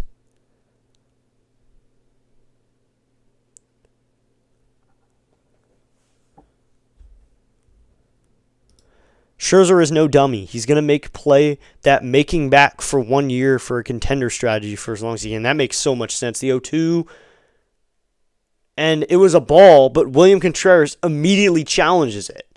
So that was low with a breaking ball. So now he'll challenge it, though. It's a 1-2 count unless it's a strike. The pitch is a ball. So Contreras misses the call, but Mizorowski turned to him and started nodding to him. So he did like the challenge, only missed by 0.2 inches. Scherzer's no dummy. He's going to play that making bank for 1 year for a contender strategy as long as he can. That is in the Nats. Exactly. Mr. Connors makes perfect sense. Here's the 1-2, swinging a foul off.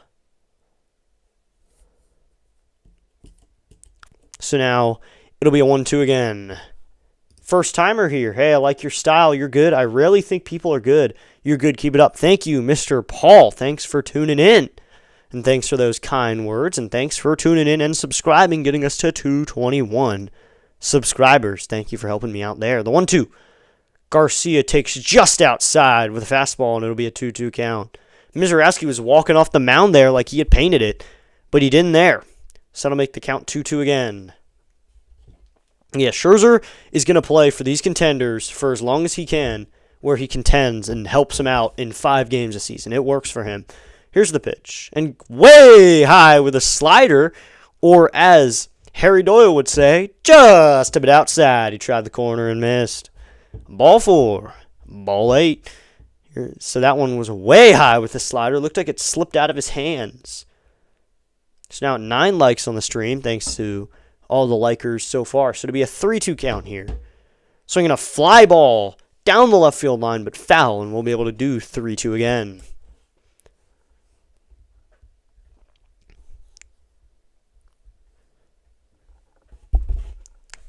Now a 7-pitch AB. That's how you work them. Garcia going to work an AB here. Mizorowski up to 54 pitches. The 3-2. Swinging a foul back again. Working a good AB here off of that slider at 96. So there you go. 8-pitch AB. They are working a good count. Here, Garcia deciding to be a little scrappy, getting his head a little bit. After 2 groundouts from Wood and Young, he wants to come in and have an AB. Haha, good. Great Major League reference. Thank you. I'm glad people watch that movie. That's one of my favorite movies, and it's so quotable, especially when calling a game. The 3-2. Swing and a miss at a fastball at 101 miles an hour. Strikeout number 4 for Mizorowski, and that will end the inning. He goes 1-2-3 fashion to put the Nationals down in the 3rd, as we will now head to the 4th inning. It'll be Black, Frelick, and Perkins for the Brewers in the 4th. Irvin will probably stay out there for the 4th and maybe 5th inning. I don't think he's probably in the best situation right now to go into the 6th, though.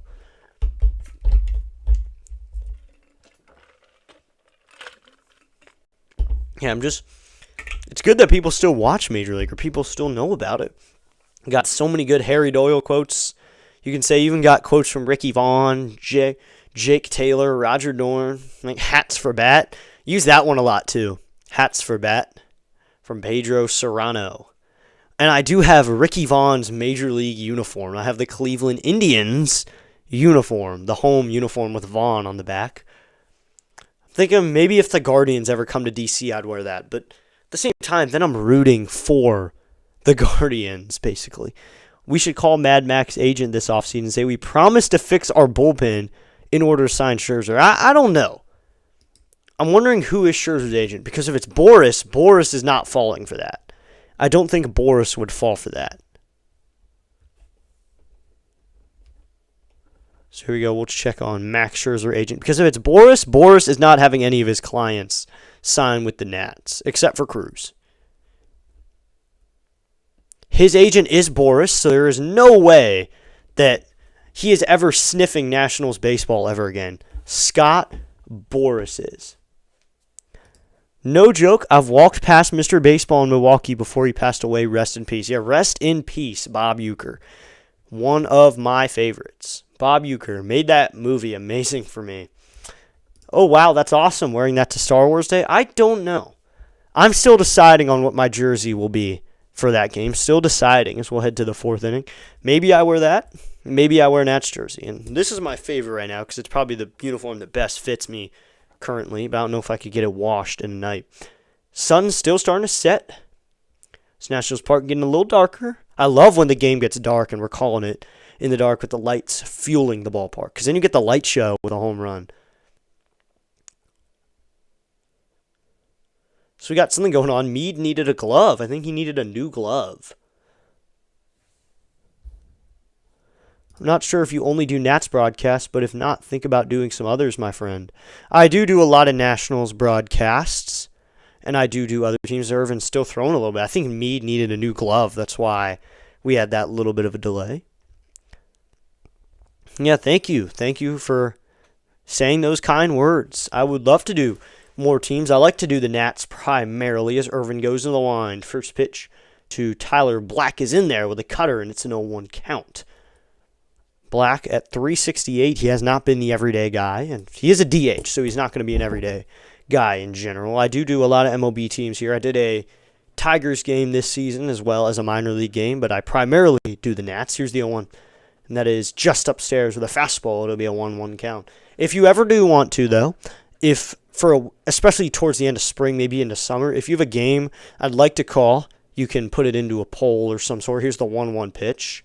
Low and inside with a curveball to be a 2-1 count. I like to hear feedback from games people want, so if you want to, in one of my posts, just comment a game you want to see. Maybe there's a certain rivalry you want to see, or here's the 2-1 pitch, and that is in there, called strike 2 with a fastball. Black didn't like the call there, but he's not going to challenge it. I mean, I don't get why people get angry with those anymore. Just challenge it if you don't like the call. By that point, just challenge it. Irvin will go back into the windup. Here's the 3-2, or the 2-2, and this one is lined down the left field line into the corner, and this one is fair, and that's a ground rule double. Hops over the fence on the ground, and Tyler Black has a ground rule double here to start the 2nd inning. He took that one oppo, just kind of poked it down the left field line, and that just kept flying, and it got almost over, and it bounced one hop over the wall, and that is a ground rule double for Tyler Black. Wasn't even the best pitch to hit. He just hit it down the left field line, and it took a bounce, and it hopped up out of play for a ground rule double. Now here's the first pitch, and this is swung on, grounded fair to the third baseman. House bobbled it, fires it to first in time for the out, and Sal Frelick is retired on one pitch. That moves Black up to third, put immediately there, 1 out. Was shifted for the bunt anyway, so luckily House was in. That was chopped very slowly to House, who made the play, bobbled it in his hands a little bit, but went to first for an in time for an out. So now that puts Black on third with 1 out. And that'll bring up Perkins, the left fielder, and that is in there, called strike 1 at the bottom part of the zone. And it's an 0-1 count.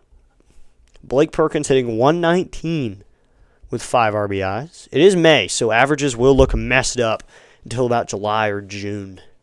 But right now, they either look really high or really low. Here's the 0-1. Swinging a ground ball right back to Irvin. He's going to get into a rundown now, and the runner's in a rundown, and Irvin tags him out. There you go. Jake Irvin makes the play himself. So I don't know how to call this one. I think this is going to be a fielder's choice. It'll be a 1 unassisted. So we 1 unassisted there on the fielder's choice. Good decision by Irvin. Started running towards third and then made the tag. he started running up with him down the baseline a little bit. Runner broke for home, and then Irvin fielded it perfectly and then kind of ran him back to the bag and was able to pick him off. So now that puts Perkins on first, but there's 2 outs. Now that's outside ball 1 to Hamilton, the shortstop. In the 70s, the Tigers announcer had a map of Michigan with them, and when balls were hit in the stands, foul or home run, they would declare that a fan from blank caught that ball, randomly picking a town off the map. That's actually a really good ball to pick over. Oh, almost got him there. Umpire said he was safe. Perkins back in safely. Meade looked at it, and it does move a little close. I think he's back in there safely, though. So 2 outs, runner on first. Yep, no challenge here. So it'll be a 1-0 count here. Here's the pitch to Hamilton. Back over to first. No tag that time from Meade. So now Perkins is free to go. Awesome play, Irvin. Yes, that was a great play from Irvin. Managing to run up the bag and just make sure that he got the important out and keep the run from scoring. Especially in a game where the Nationals haven't found a way to score yet. Here's the 1-0. Swinging a fly ball. Deep right field. Going back is Wood. And he makes the catch on the track for out number 3. Wow, Hamilton put a charge into that one. Sent Wood all the way to the wall. And that is out number 3. So they managed to not give up any runs. 1 hit in the inning. A man left on base after the fielder's choice. We'll head to the bottom of the 4th. It's still Brewers 2, Nationals nothing.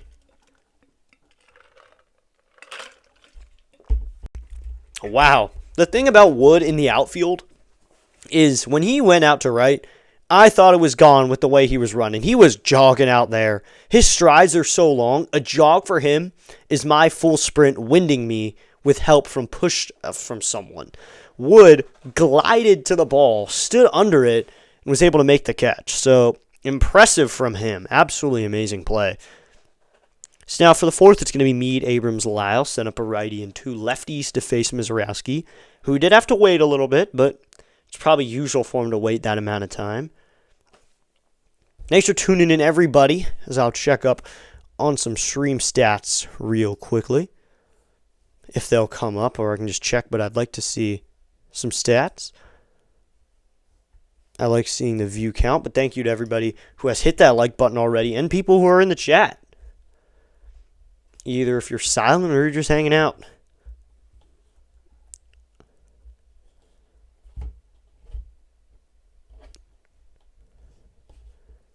So we still got a few people in the chat right now. We already got over 100 views. We already broke the 100 mark. Thank you so much to guys who helped that and everybody who helped out. We're at 10 likes. We still got plenty of people in the chat right now as Curtis Meade is going to lead it off in the bottom of the 4th, and I realize ESPN is ahead of me, and I forgot to announce this. Just let me make the call. No spoilers in the chat. That is to update you, to make sure you know what's going on in the game, but overall, it's really just to update you on the score. We're calling the game here, so we'll head to the 4th.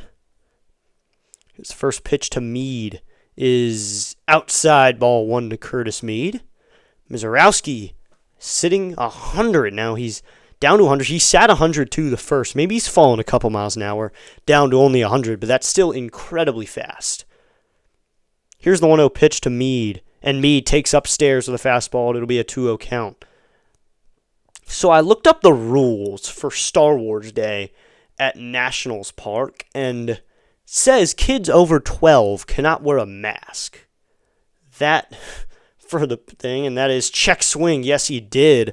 Called by the home plate umpire Valentine on the swing, so it'll be a 2-1 count now. Mizorowski comes set. The pitch is low and outside ball 3 with another triple digits fastball there at 100 miles an hour. So it'll be 3-1 now. 3-1, no outs. On deck is Abrams. Abrams had a great AB against Mizorowski back in the first inning. Here's the pitch, and Meade swings and fouls this one back, and that'll make the count 3-2 now. So another decent work to a full count at bat. Paul says, may the 4th be with you. Darth Maul is awesome. For your information, Darth Maul. Yeah, I'm more of a, I don't know who my favorite Sith is. I don't know. I haven't watched Star Wars in a little while.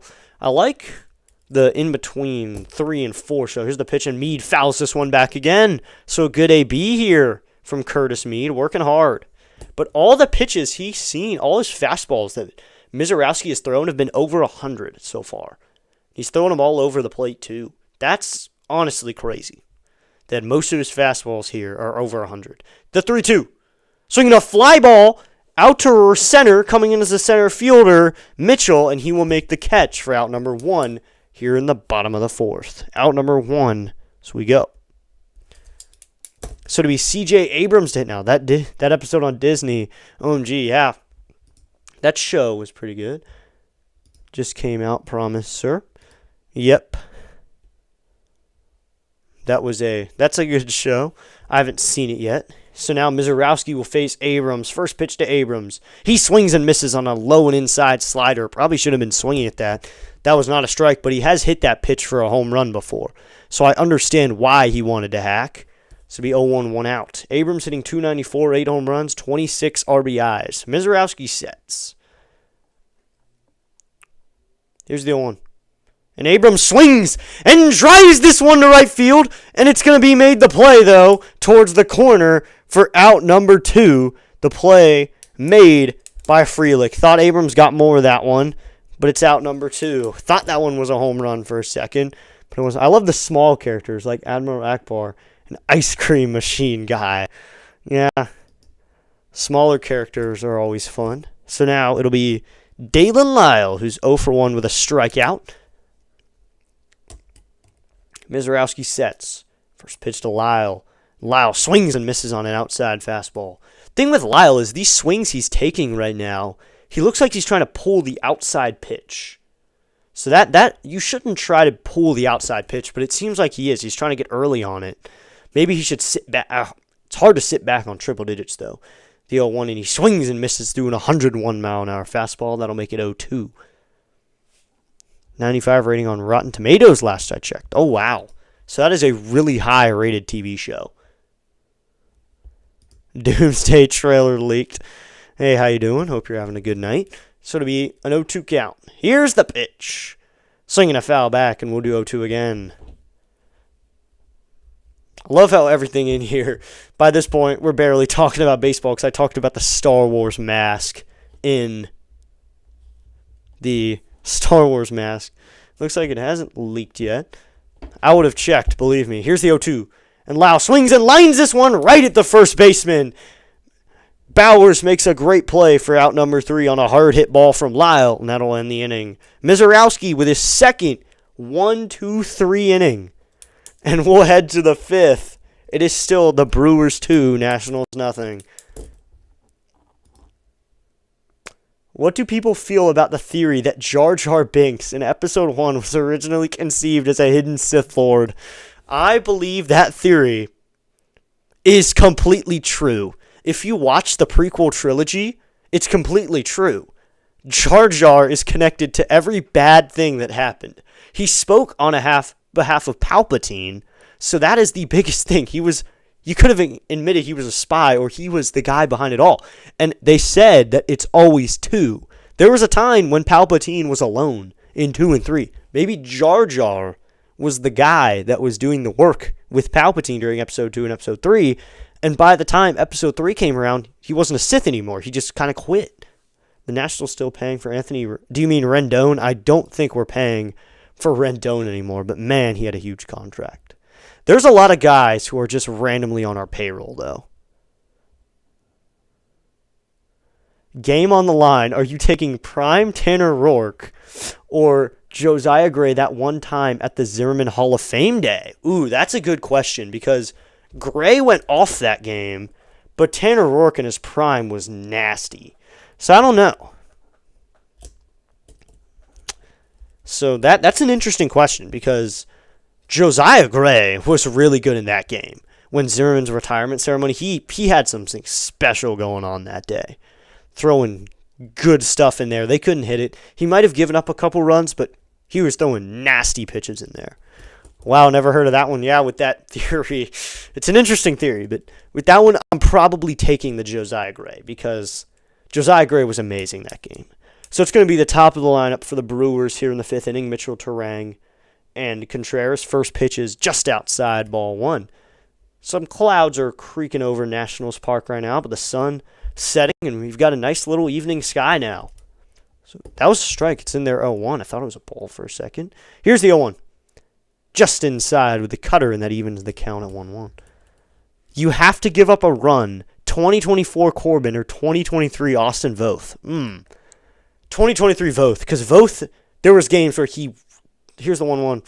It is just low, ball 2. The thing with Corbin is, there were games when he didn't give up runs. I don't think Austin Voth ever didn't give up a run. So Irvin will go back into his wind here. Here comes the 2-1 pitch. It is in there, called strike 2 with a changeup, and that evens the count up at 2-2. Yeah, I'm probably taking Voth in that one, because Voth, chances are, will give up a grand slam at some point. Here's the 2-2. Swinging a ground ball. This is going to be fielded by Meade. Meade will take it himself in time to the bag to get Garrett Mitchell running down the first base line. So that's out number 1 here in the 5th. So now that'll bring Bryce Turang to the plate. He's 0 for 1 with a ground out and a walk. You need to blow a save. Drew Storen or Drew Mutcher. I think you know who my answer is going to be. That one is the second one. And it's not, for him, it doesn't even need to be a save situation. It could be 10 or plus runs. Now Turang fouls this one down the left field line. It'll be 0-1.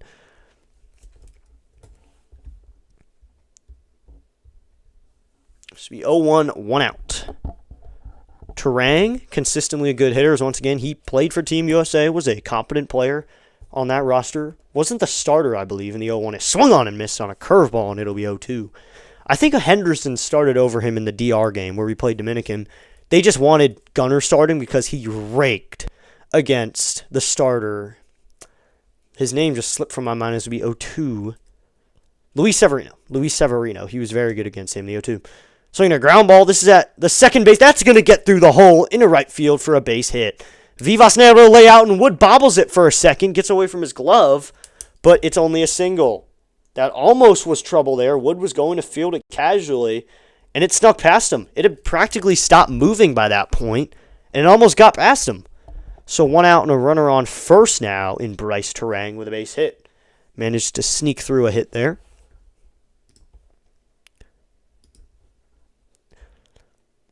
Bryce Turang started towards second, and then he stopped running. First pitch is outside to William Contreras, and that's ball 1. The Nationals box score is very empty right now offensive-wise, but the Brewers been making chaos in the 5th inning here. 78 pitches for Irvin. Time called here, and it'll be a 1-0 count. Mill is having some trouble with his pitch comm here, trying to get something going. Umpire Valentine giving him some time. He's good now, so Valentine, the umpire, will come back over to his spot behind the plate. William Contreras will step back in. 292 average for Contreras, 3 home runs, 21 ribbies. 1 point off of 800 at 799 with that OPS. Irvin sets. Here comes the 1-0 to Contreras. He holds. Time called here by the hitter Contreras as Irvin was taking his time there. 1-0, 1 out.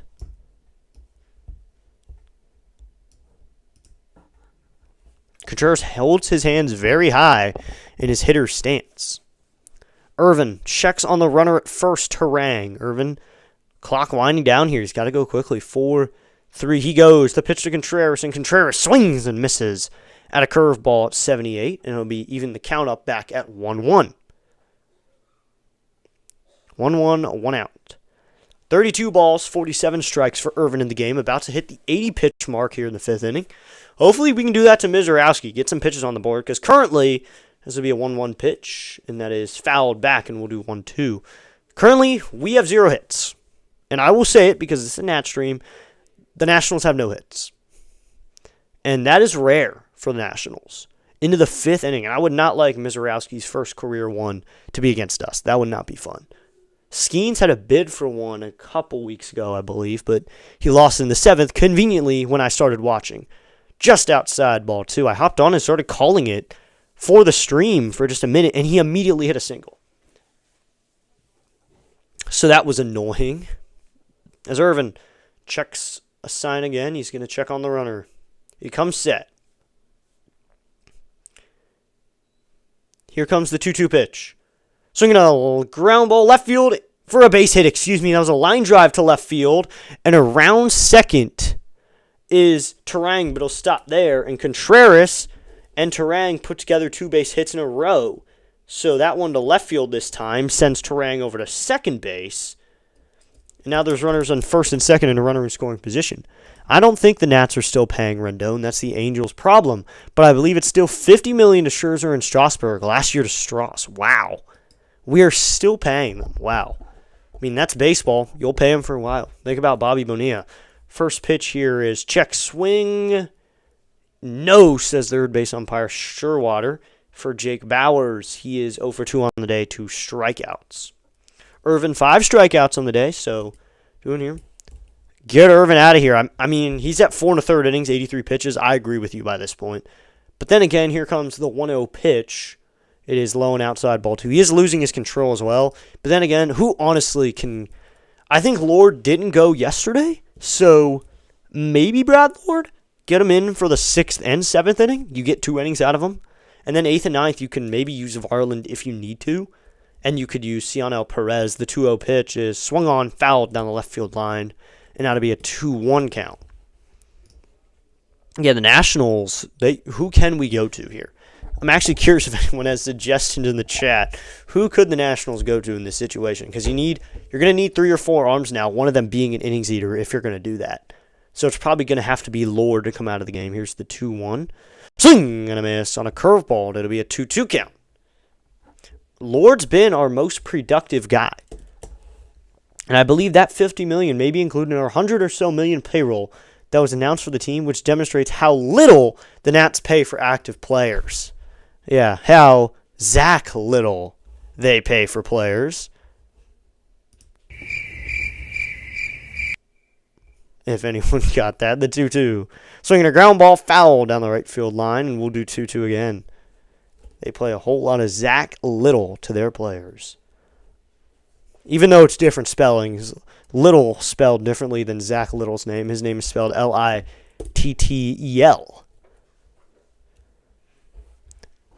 If the deal had to be this offseason with Players Union, would be a salary cap completed with a salary floor. That would be huge for the Nats. Yep, the 2-2. Swing! And a foul off there.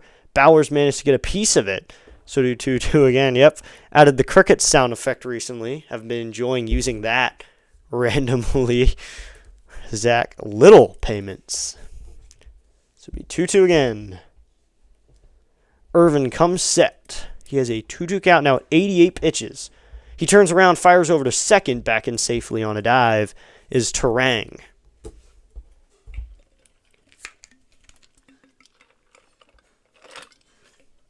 Two, 1 out. If Irvin gives up another run, you got to get him out. I mean, we are probably going to leave him in for the 5th, but if he gives up another run, it's a 3-0 game. You got to get him out then. Here's the pitch. Low ball 3 with a changeup. Even a walk here, you got to start thinking take him out. They haven't shown the bullpen yet, so I don't think the bullpen's really up and moving yet. I would like the bullpen to be up and moving. That would be really helpful. Get some guy warming up because he's probably going to be taken out soon. Whatever you do, I'm just happy Can of Cornelio is sent back down to AAA Rochester. The 3-2, just inside ball 4, and Irvin walks, so the bases are loaded now. Bauers at first, Contreras at second, Turang is now at third, and Simon Matthews will come out to make a visit to his man Irvin. Bases loaded in the bullpen. Oh, boy. So Cionel Perez is in the bullpen now. He looks like he's just getting off the rubber just a little bit, throwing lightly.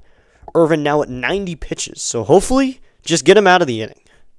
If Irvin can do that, maybe giving up a run or two isn't the worst thing in this situation. If we're absolutely trying to win, this isn't the worst thing. He's about to tie his highest pitch count of the inning. He had 22 back in the 3rd. He's at 21 now. He's consistently at 18 or 19. He had 10 in the 4th. Good pitch count there, but now in the 5th, he's going to have to attack a little bit. Just get the outs. So it's going to be Luis Rengifo with the bases loaded. He's 0 for 1 on the day with a walk and a flyout. Bases loaded, 1 out. 186 average, no home runs, 9 RBIs for the man Rengifo, 539 OPS. Irvin comes set, and 90 pitches will face Rengifo. Here's the pitch. Swinging a chopper fouled back, and we'll do 0-1. Thought that one was fair for a second. The ball looked fair, but it is foul, so it'll be 0-1. Not too much speed on the bases. Bauer at first, Contreras at second. You got Turang at third, who's got some good legs, so I could see Turang scoring on anything. Ground ball in the infield. I'm assuming we're going 2. Try to get second and first. Here's the 0-1. Swinging a foul back again. We'll do 0-2. Irvin now into the 90s on the pitch count. He's at 92. If he hits 100, I think they're just going to take him out no matter how many batters he's faced. So Rengifo is 211 when the base is loaded. 57 ABs in that situation. He is yet to have a granny slammy. Hopefully, he stays at 0 in that category. Irvin sets. 0-2. Rengifo swing and a foul. Looks like he got Millis on the face. Thought that was a strikeout for a second, but he did foul it off. So it'll be 0-2 again. Set was tipped by Rengifo and got, Millis on the leg because he catches off of a leg, and it got him right on the leg. Immediately, Valentine, the umpire, got out of the way to give Millis some room. But now Millis will sit right back down, get right back into his catcher position. 0-2, 1 out. Irvin sets. Here's the pitch. Swinging a ground ball. This is to the first baseman, Meade. He goes to second with it in time, and that's all they'll get as Meade went to the hole to get that one. It'll score a run. Sets a fielder's choice RBI. It's a 3-0 game now. So the fielder's choice was 3-6 to get Bowers, and Abrams couldn't do anything else. So Turang scores. Moving up to third is Contreras. And on first now is Rengifo with the RBI fielder's choice. A run scores, and now it's 3-0 Brewers in the 5th. Now you got to get him out. Got to get him out of the game now. Irvin sets. First pitch is swung on, blooped into left field. Coming over is left fielder Lyle. Lyle can't get it. It'll drop down for a base hit. Scoring is Contreras. Into third safely is Bowers. That's Black in a second. Rengifo up to third. And Bowers into second. I thought that was Bowers for a second. Let me clear it up. Rengifo to third. Black to second. Contreras scores from third. So there you go. A double for Tyler Black. Gets another run on the board. Now it's 4-0. The Nationals really struggling now. So runners on second and third now. First pitch is in there. Called strike 1 to Sal Frelick, who's 0 for 2. Best National not to make an all-star team. Wow. That's a good question. Thank you for that question. I'll have to think about that one for a second. Here's the 0-1.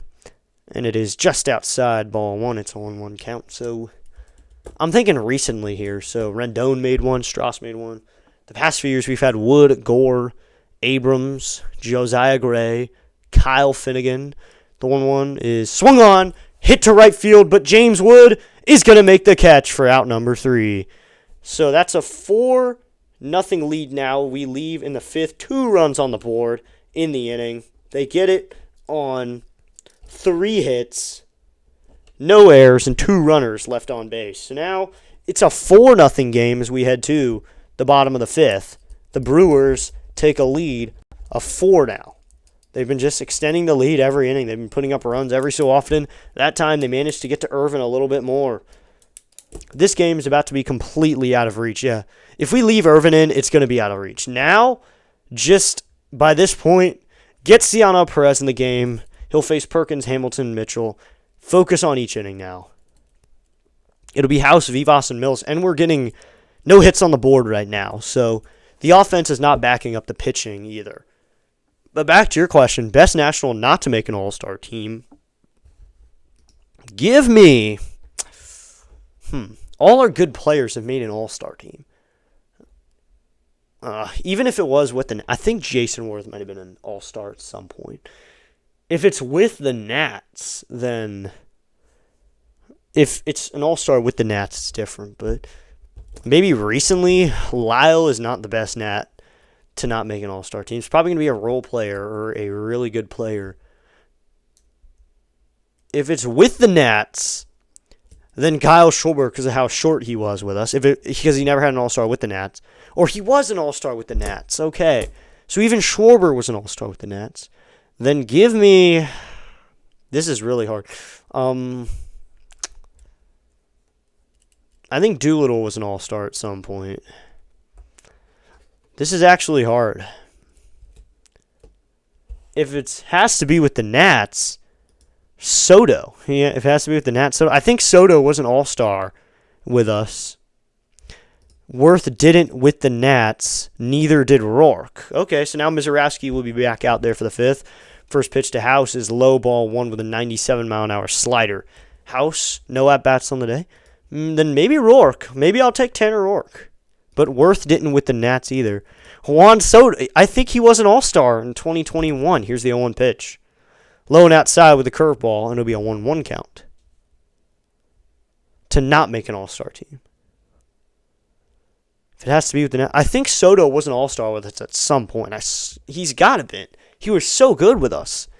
Now, it'll be a 1-1 pitch to Brady House, and this one is low and outside with the curveball to be a 2-1 count. Give me Tanner Rourke. I'll take Rourke, just because we've talked about him a little bit. Future star card for Tanner Rourke somewhere in the house. Love having that card. Coming set is Mizorowski. Here is the 2-1 pitch. Called strike two in the zone. Oh, right, that makes sense. Yeah, it was best without an all-star, and I think I'm going to take Rourke. Yeah, he was in 2021 and 22. I thought he was earlier. I thought he was in 19, too. I think we had less all-stars in 19. Here's the 2-2 pitch. Swing and a sword swing there on an 101-mile-an-hour fastball. Mizorowski sits down Brady House to start the bottom of the fifth. Strikeout number 5 with a good pitch there in the zone. That was a really good pitch, just painted the top part of the zone. Yeah. I think I'm going to end up taking Rourke, or I could take a guy who didn't do it with the Nats, but probably with another team, Nelson Cruz. So here's the first pitch to Jorbit Vivas, and he fouls it down the left field line into no one count. Because Nelson Cruz didn't win it in 2022, but he's been good with other teams. It's just like playing Immaculate Grid. Just thinking, oh, he was good with this team and not with another. So Irvin's at 98 pitches. Mizorowski's only at 75. So they got to work some ABs against Mizorowski. Here's the 0-1. And Vivas fouls it back, and we'll do 0-2 now. And Mackenzie Gore even was an all-star. So anyone can be an all-star if you're in D.C. Play decent in D.C., and you'll be an all-star, and the entire team will love you. I mean, our banner players right now, Cade Cavalli's a banner player right now. I think it's Wood, Lyle, someone. I think it might be Irvin. There's 5 of them. I know that. And then there's another. They took away the manager banner because Davey got fired. Butera did not want a banner. Here comes the 0-2 to Vivas. And Vivas swings and misses at a changeup in the dirt. Strikeout number 6 for Mizorowski. 2 in a row now. Wow, that set down Vivas quickly. That was a changeup low, almost in the dirt. And Vivas took a huge hack at it and swings through it. So Mizorowski is carving up the Nationals right now. Mizorowski comes set. It'll be Drew Millis now with 2 outs. First pitch to Millis, and he swings and misses. Isn't the case that at least one player from each team has to make the All-Star team? Do I have that right? Yes. The rules are that at least one player has to make the All-Star team, because the Dodgers can't just have one. They have many more. The Nationals had 2 last year for the first time. Actually, they've had it a couple years in a row now with 2, because Wood and Gore and then Finnegan and Abrams, 2 All-Stars 2 years in a row. We almost never did that before. We always got the minimum 1, and that was it, and it was usually Soto. The 0-1 and Millis swings and misses through an 101-mile-an-hour fastball, and it'll be 0-2. If a power hitter really wants to guarantee himself in the All-Star game, just has to be in the Derby. Because then you're guaranteeing to be in the All-Star game if you're a Derby player. Because I think you have to be on the team. The 0-2, in on the hands, called strike 3. Mizorowski sets down and strikes down the side here in the 5th.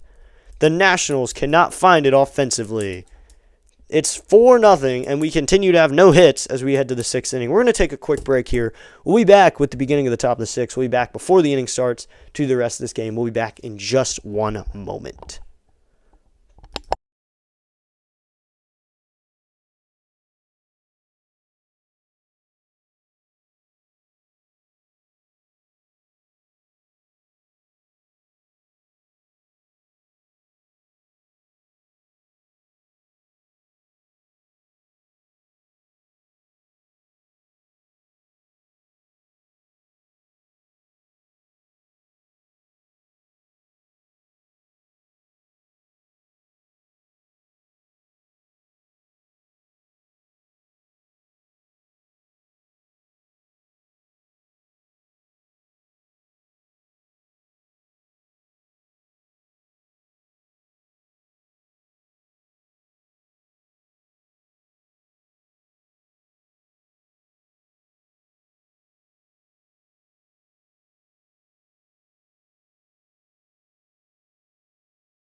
So now we are back for inning number 6. I apologize for that. Just had to step away.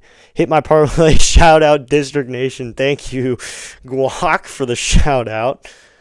So the Nationals bullpen in the last 5 games, 3 wins, 19.2 innings pitched, a 1.37 ERA. That is not what I was doing. In fact, I was just going quickly to check up on a couple things at the break and had to just take care of a couple things. It'll be Cionel Perez for the 6th inning. 15 games, 2-3 record, 4 holds, a 7.07 ERA, though. Not good in that category. So now he's a lefty. He'll face Perkins. First pitch, shows bunt, takes it back, and that is just high ball. Oh, my gosh.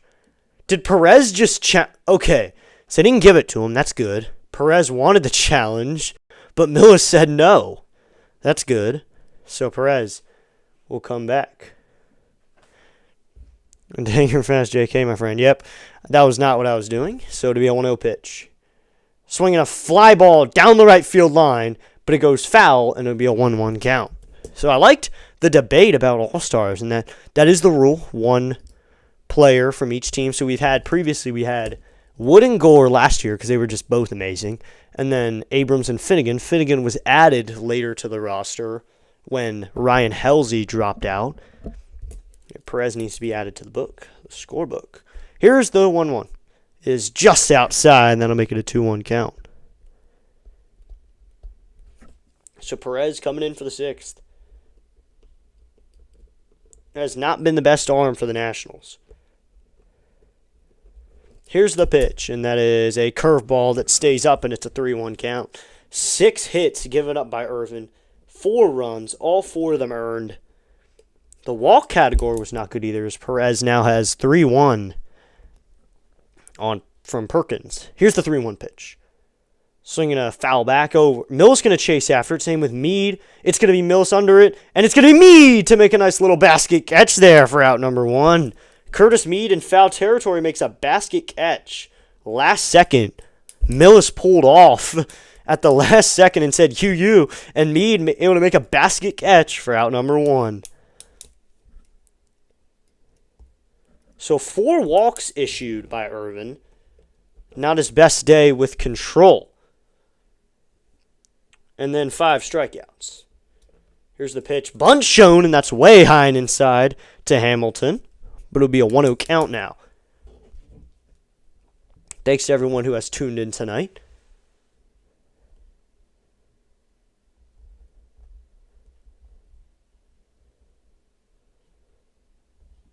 This will be 1-0, 1 out. Perez sets. Here's the pitch. Inside, and it'll be a 2-0 count. 2-0, 1 out now.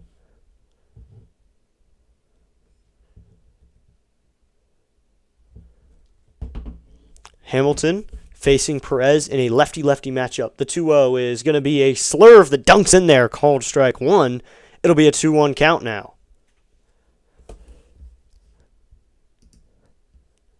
So we got 19 votes in the poll. Let's go. Thanks to everyone who has voted on their favorite Nat. Just wanted to try something different tonight. The 2-1 is that one is cranked out towards left center. Abrams under it, and it's going to be Abrams out in the outfield to make the catch.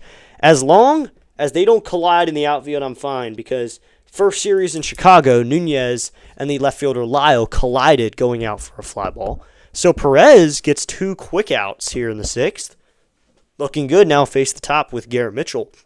1 for 3 with a double. Perez will come set. Here comes the first pitch to Mitchell, and he takes this slurve, which will dunk in there, and it's called strike one, and it's an 0-1 count. So 0-1, 2 outs. Perez looking decent here through the first couple outs he's gotten. Here's the pitch, and Mitchell takes a slurve outside, and that evens the count up. It'll be a 1-1 count now. 1-1, 2 outs. They have to win at home. Yeah, what is up, Curly W Express? Thanks for tuning in with me tonight. Thanks for tuning in last time as well. The 1-1, this is grounded up the middle. Second baseman Vivas cuts it off, goes to first. In time for the out. Just in time for out number 3. That looked like it may have been challengeable play. Mitchell was booking it down the line. There you go. We got plenty of people in the chat. Be sure to hit that like button, hit that subscribe button if you're new here. So that's a ground out there for Mitchell in a 1-2-3 inning for Ciano Perez in the 6th inning. We will head to the 7th now. We'll head to bottom 6. We are not headed to the 7th. I apologize for that. They have to win at home, yeah. Well, the stats don't say they do, because at home they are 3-10. On the road they're 12-7. So the stats say that when we have to win at home, we never win at home. We have won 3 times at home in the month of April. We only played at home in April. We started the season on the road, and then we came back home, I think, by April 3rd, so it was pretty late compared to the start of the season. I think he meant no there. Yep, we don't need to win at home here, because obviously combined no-hitter. Don't think so. I think Mizorowski is still in the game. I could see him staying, but he is coming up on a good pitch count here to be taken out of the game soon. And hopefully the Nationals can just get a hit. They can just get a hit, get it over with, because we have been no-hit a few times in the last few years. We got no-hit by Michael Lorenzen. Raise your hand if you ever heard of Michael Lorenzen. He no-hit us. If anyone has ever heard of Michael Lorenzen, please say it, because I don't think anyone has. So it's going to be Young, Wood, and then Garcia Jr. for the bottom of the 6th inning. And I subscribe to you, Curly W Express, by the way. Subscribe to your channel where you make Nats content as well. 20-1 Brewers combined no-hitter. Hopefully they get a hit. Let's just see the Nationals get a quick hit. Jacob Young hopefully can stop that. Here in the bottom of the 6th inning, Nationals box score very empty for a good offense too. So Mizorowski winning the matchup so far between good offense and the good defense.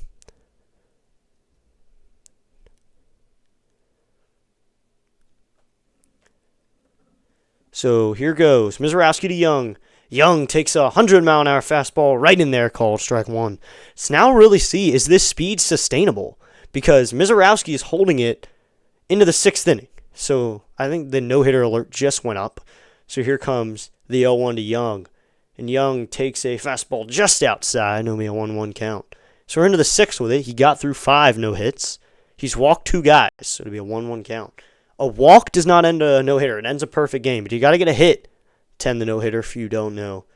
If you didn't know that. A perfect game has to be 27 guys face the 1-1. Right in there, called strike 2 with a fastball. But is the speed sustainable is my question. Will he sit this speed the entire time?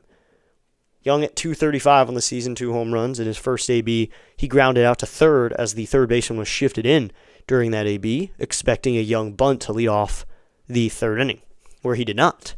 Here comes the 1-2. Called strike 3 with an 100-mile-an-hour fastball at the low part of the zone. Another looking strikeout. His 4th in a row and his 2nd strikeout looking in a row. Okay, so Miz took 3 miles an hour off his average this year, but we'll dial it up when needed. Yeah, he's sat 103 through the first couple innings, and he went down to just about 100, which is kind of crazy to say, just about 100. But now to be James Wood. 4 strikeouts in a row, 8 on the day for Mizorowski. And Wood swings and misses at a fastball, and it's 0-1. But the speed, the big question is, will he, by the end of the game, be sitting 96? Because I don't think managers want that, really. They'd rather have a sustainable guy.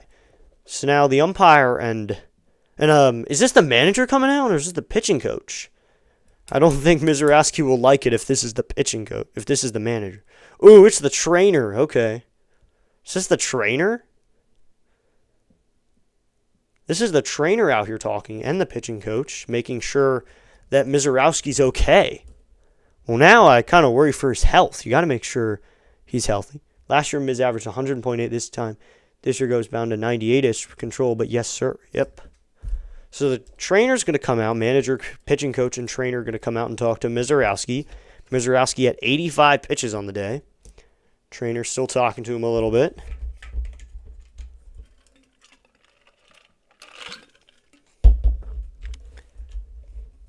Yep, that is a decent reaction. It looks like we're going to get a bullpen arm warming up at least.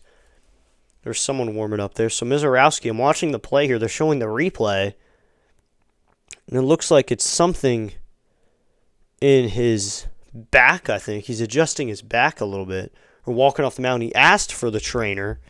So I don't know what it could be here. And Mizorowski is going to come out of the game. So Jacob Mizorowski is going to walk off the mound here. Mizorowski's bid for his own no-hitter is over. He is done after 5 1/3. A good outing by him. 5 1/3, no hits, no runs, none of them earned. 2 walks and 8 strikeouts. So a good outing by him. It's going to be Ashby to come into the game for the Brewers into the 6th. He'll come into the game.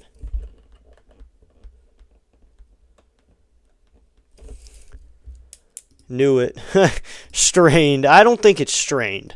I don't think it's necessarily strained. I think he might just... It might just hurt for a little bit. Ashby, who wears goggles on the mound, he's going to come out and warm up here in the 6th. He wears goggle glasses. I always like people who wear those. Those are awesome. I don't care what anyone thinks of them. They look cool on the mound. So it'll be Ashby to come in.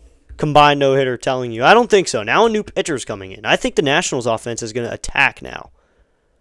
Shout out the Miz. Shout out the Miz. Okay. So we got a couple Brewers fans in here.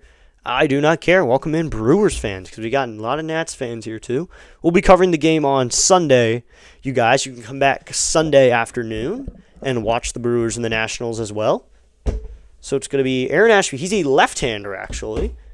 2.45 ERA so far. He'll come in the 6th. So far, both bullpen arms have been a lefty. First Ashby here, and then earlier in the game, you got Cionel Perez for the Nationals back in the top of the 6th inning. I wonder if Perez will stay out there for the Nationals in the 7th.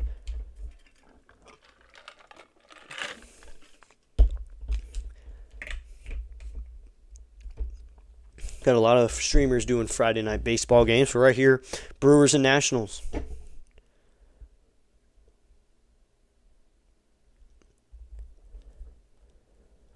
Woody got hurt the other day, dude. Dang. Oh, so you guys, Woodruff got hurt too, man. You guys can just not catch a break. Brewers fans cannot catch a break. And Yelich on the IL as well. 2 vets and then a young guy. Sure, showing the fast cast here. Okay. Always interesting to see the fast cast for baseball. They show the highlights and such. This is Nationals TV that you can watch the game on, or Brewers TV if you're a Brewers fan. So we'll head to bottom 6. It's going to be Wood to lead it off against Ashby with 1 out.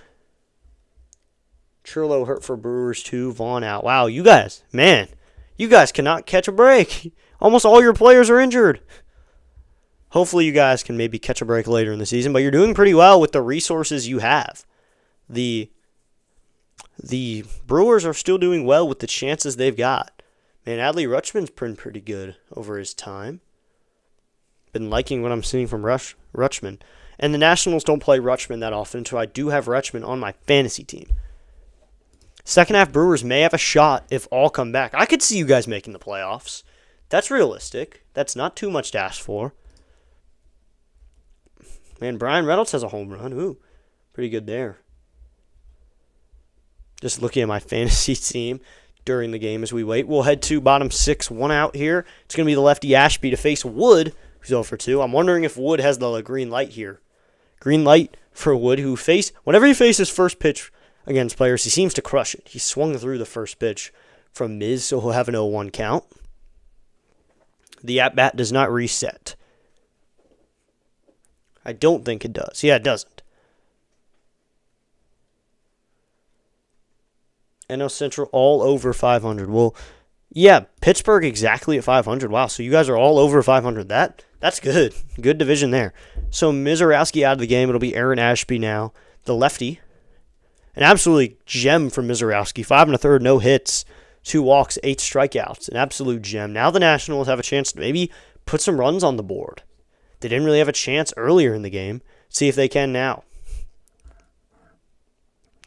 He really got the strikeouts in there too, just poured them on, and then he came out of the game.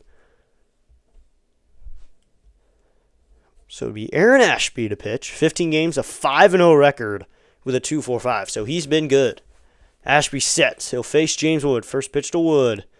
Curveball. Not in the zone. It'll be a 1-1 count, so he's going to start with an 0-1. So even up the count. Clock winding down. Ashby will work out of the set position again. So both arms so far for the Brewers have worked out of the set. The pitch to Wood is in there. Called strike 2 with a sinker. That'll make it a 1-2 count. 1-2, a 1 out here in the bottom of the 6th inning.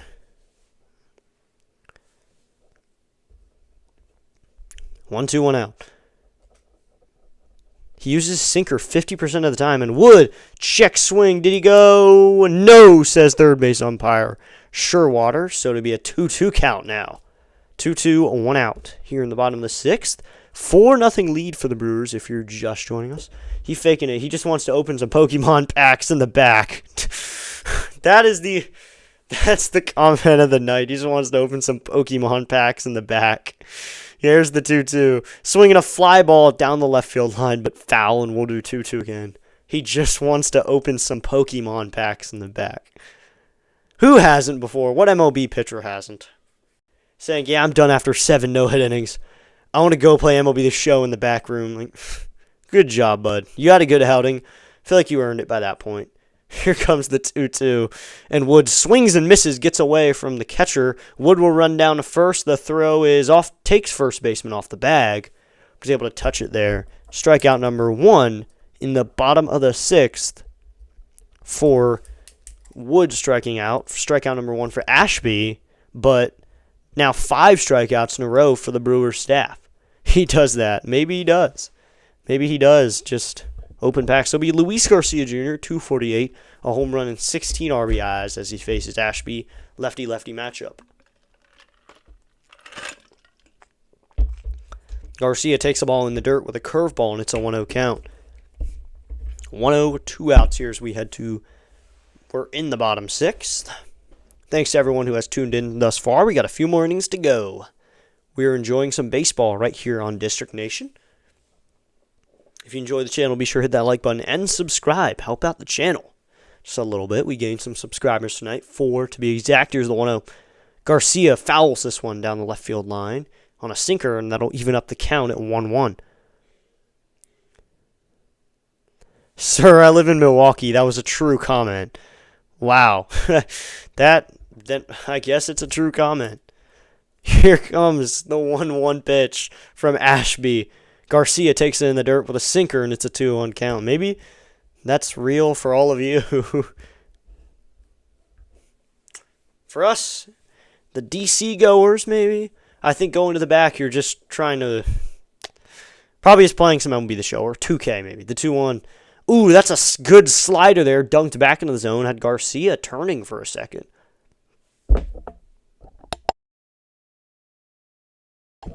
So it'd be 2-2, 2 outs. Ashby sets. Here's the pitch.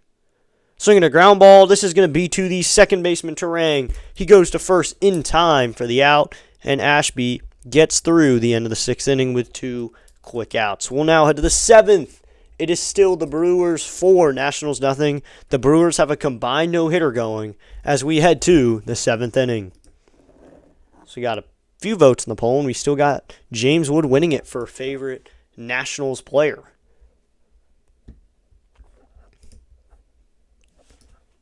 So we head to top 7. It's going to be Turang, Contreras, Bowers. 3 pretty good hitters to hit for the Nationals in the 7th.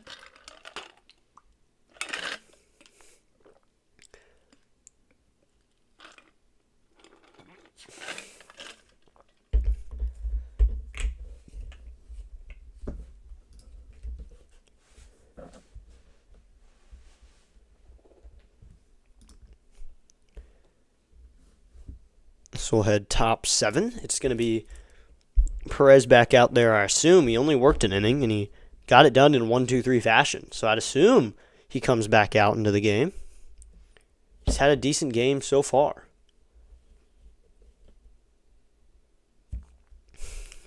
They still have the no-hitter tab up there in the MLB app, and it will be Perez open.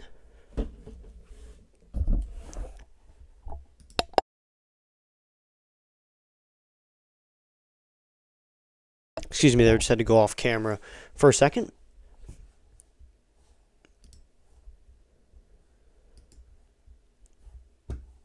So looks like you did comment, but doesn't say it on my... I can't put it on the screen. Milwaukee Brewers pitcher Jacob Mizorowski is known for his passion for Pokemon, famously pulling a rare 1999 holographic Charizard card in the clubhouse. That's interesting. That's an interesting fact. Thank you for that. That was a good nugget on the pitcher Mizorowski. So to be top 7 here, and Perez to stay out in the game. Coming set to Perez. First pitch to Turang. Swung on, fouled down the left field line, and it's 0-1. Both teams down to 1 ABS. Challenge left. 0-1, no outs. Turang, 295 on the season. Perez sets. Here's the pitch. And is low and outside. Telling sir, I live here. Yep.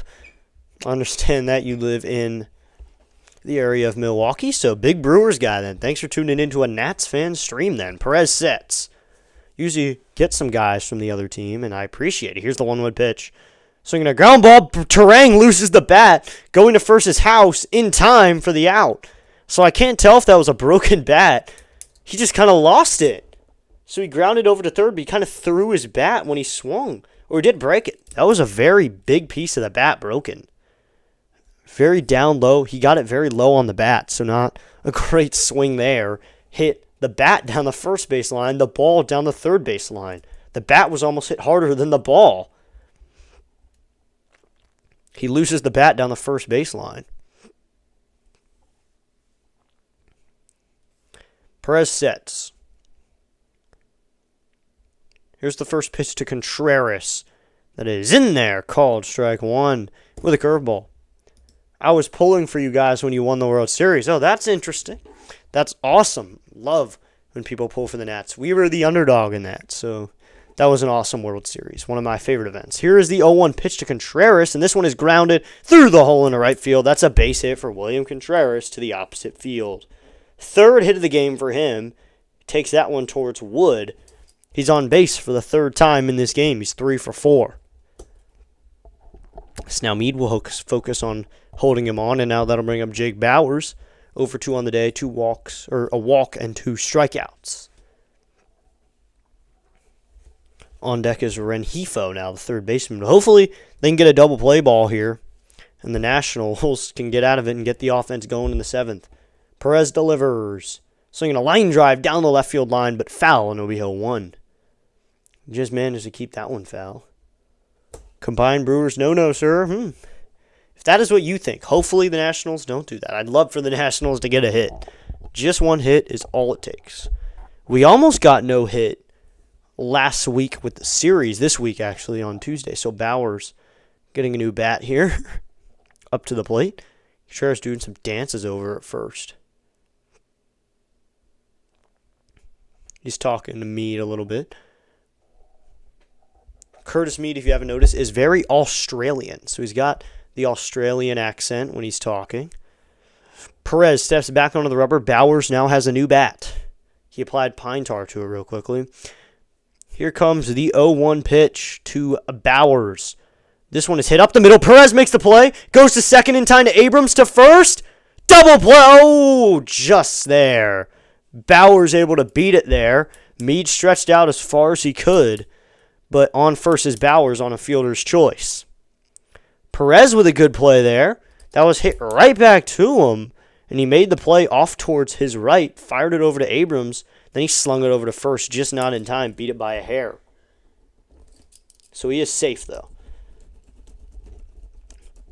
He only started running hard towards the end of it. So that's a fielder's choice. 1-6. Puts a runner on first. Here's the pitch. And Rengifo takes a fastball just low and inside. Paul Skeens almost got us until you tuned in last week. Yep. I tuned in at the minute that I turned it on. He got a base hit. That was very annoying to me. Perez sets. Here's the 1-0. And that is swung on up the middle. That's a base hit to the center fielder, Young. Head around second will stop there is Bowers. And Luis Rengifo has a 2-out knock here in the 7th. So now they're really starting to get to Perez a little bit. So maybe Simon Matthews should pay him a visit. Make sure he's okay. But it doesn't look like he will now.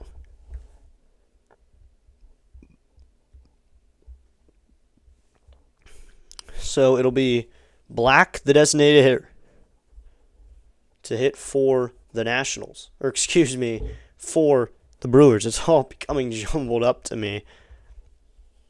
I don't like that. It's becoming jumbled. Oh boy, yep. Cionel Perez in the game. Runners on base, 2 outs. That is never good, Mr. Connors. Never a good situation. So runners on first and second after the fielder's choice in the hit. That'll bring up Gary Sanchez to hit. Now, 230 average. He'll hit for Black, the designated hitter. He'll get his pinch hit opportunity here in the 7th inning. With runners on first and second, they're probably just putting him in to let him try to hit a home run. Here's the pitch to Sanchez, and he takes a curveball low part of the zone, and it's 0-1. Man, Gary Sanchez has gotten big since his time in New York. Much more weighted now. Perez comes set. Here comes the 0-1 pitch.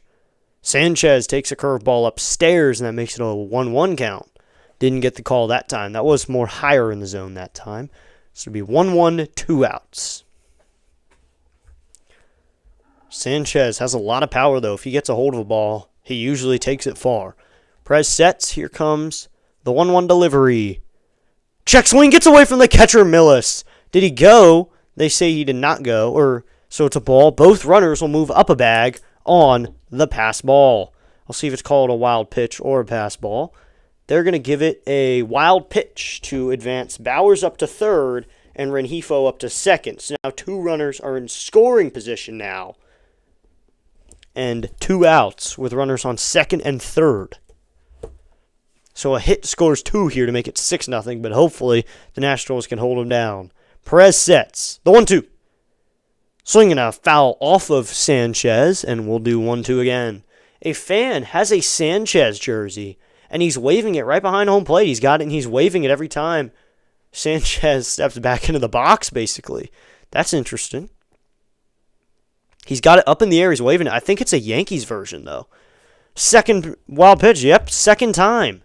And on a breaking ball, too. So Millis struggling behind there. The 1-2 low and inside. This time Millis smothers it.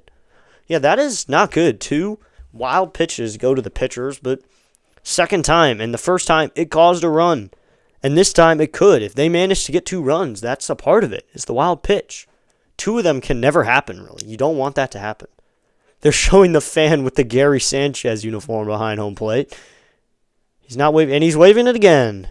Time called by the hitter Sanchez. He'll step out and readjust his batting gloves.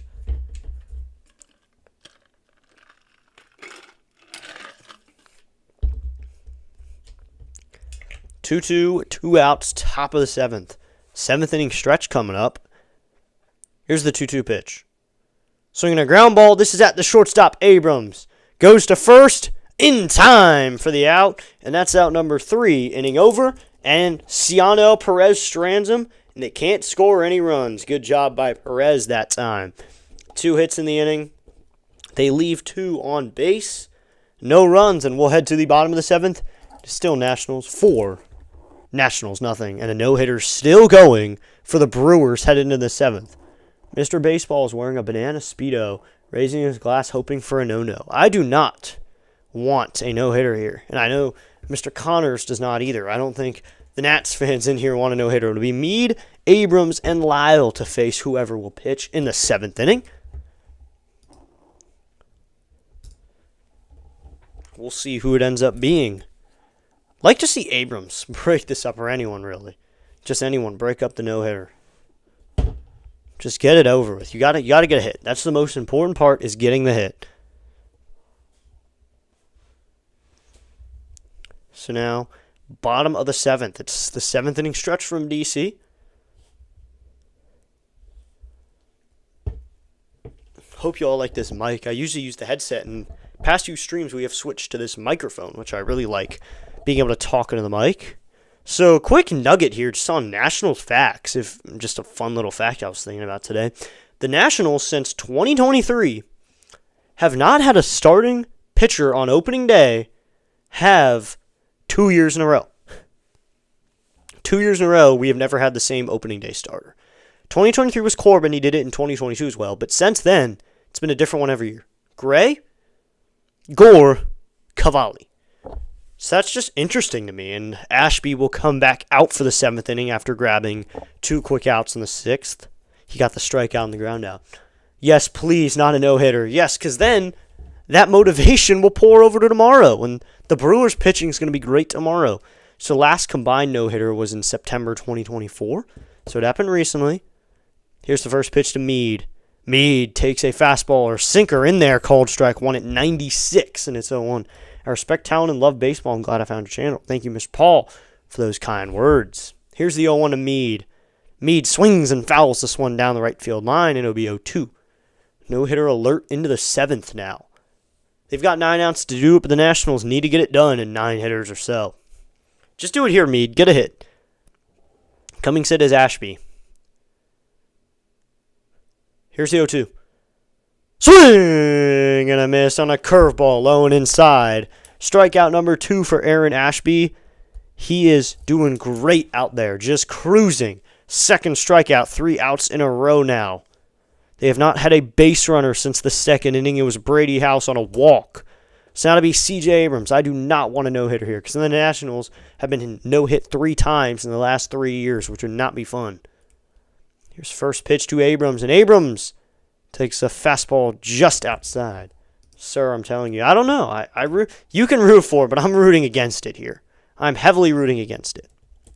No. Yeah, I don't know. I really don't want one. Here's the pitch to Abrams. And Abrams takes a sinker inside. It'll be 2-0. They picked the right pitchers to do it. Mizorowski, a great starter. And then you get Ashby come out and do well as well. So to be a 2-0 count with 1 out. Here's the 2-0. And that is low ball 3. Oh, you're the best, sir. Thank you. Yeah, but this is the comment I'm following right now. My first ever MLB game was a no-hitter in the old Phillies ballpark. That is awesome. That is so cool. You got to see a no-hitter the first time you went to a baseball game. That is awesome. The 3-0. Right in there, called strike 1. A walk, then a double play. Hopefully that doesn't happen. I would not like that. Also, who won the president's race today? It didn't show it on TV, which is really annoying. The 3-1 inside, ball 4, and Abrams takes a walk here in the bottom of the 7th. They didn't show the president's race on TV, which is really annoying. I would love to see the president's race, but I didn't get to see it. Usually they put them up on YouTube, but I don't know if they put them up anymore. But we'll see tomorrow. I'll see tomorrow. We will see tomorrow who will win. So now to be Dalen Lyle with 1 out. They have it through 6 1/3 now with a no-hitter. Now it'll be Lyle to hit. And Lyle swings and hits this one to left field. Coming in as a left fielder. Diving, he can't make the catch. Past the dive of the left fielder. Abrams headed around second. He'll be into third. And that's a double. And the no-no is over. Dalen Lyle with a double here in the bottom of the 7th inning. Left fielder Perkins came in to try to make a diving catch to save the no-hitter. He cannot do it, and that's a double. And Abrams is now on third, and the Nationals are threatening to score here in the bottom of the 7th. How many ballparks have you been to?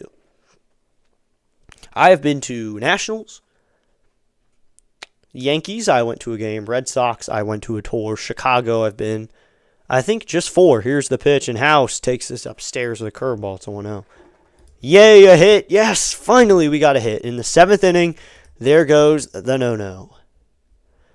I think it's 4, because I've been to all the kind of close ones. I've been to Nationals. Here's the 1-0 pitch. Swinging a ground ball. This is going to be to the third baseman. He goes to first. Picked off the ground. A nice play there. But Abrams will score, and the shutout is no more. An RBI ground out for Brady House scores C.J. Abrams. So now it's the Nationals 1, Brewers 4. Okay, take it to the house, and we're down by 1. And he did not take it to the house, but instead of being down by 1, we got 1. And I'm completely fine with that.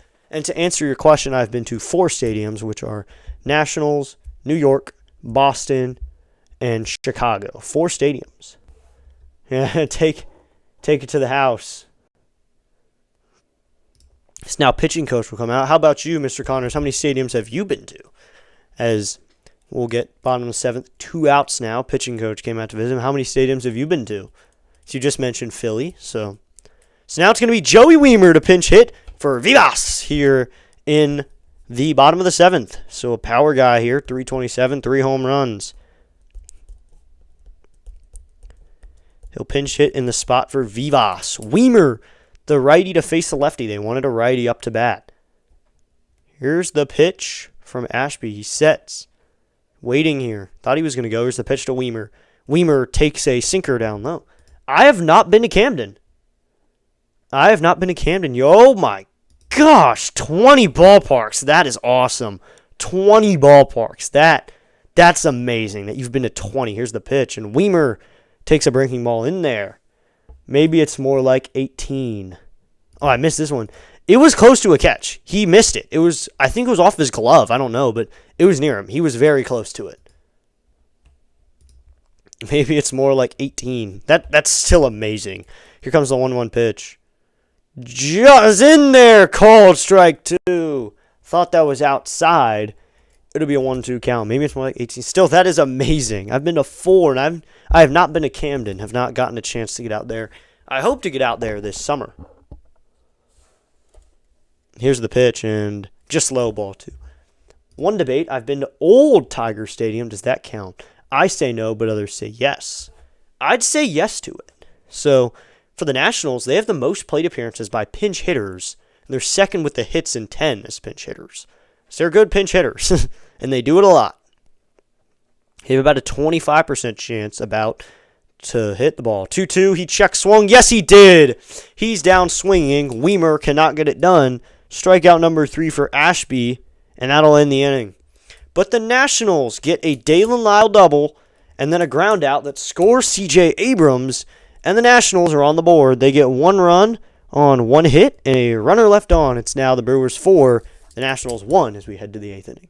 I say yes, this does count, because personally, it shouldn't be stadiums. Also, it's you personally. Maybe you don't, but personally, if I go to a ballpark that has an MLB logo on there, if it is demolished, I think it's still an MLB stadium, because it was an MLB stadium when you were there. So you should count it. Make it 19. If that's the case, maybe we're counting college stadiums. It's a lot more for me. But something on my bucket list is to get to all 30. That'd be awesome. Go to all 30 MLB stadiums. Maybe don't go to a game, just go. Maybe a tour, maybe not even a tour. Maybe just go to the stadium, take a picture in front of the stadium.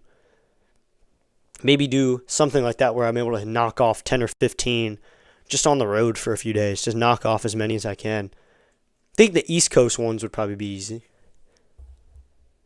I can add 2 to my account. Old Tiger Stadium and Candlestick Park. Wow, those are 2 interesting ones. Then do add it to your account if it's an old MLB stadium, because it is still an MLB stadium. That is my opinion on it, at least. As we'll head to the 8th inning, it's going to be Frelick, Perkins, and Hamilton for the Brewers. Yeah, for me, it's less going to a lot of stadiums. It's more going to a lot of Nats games. So I enjoy Nats games as well.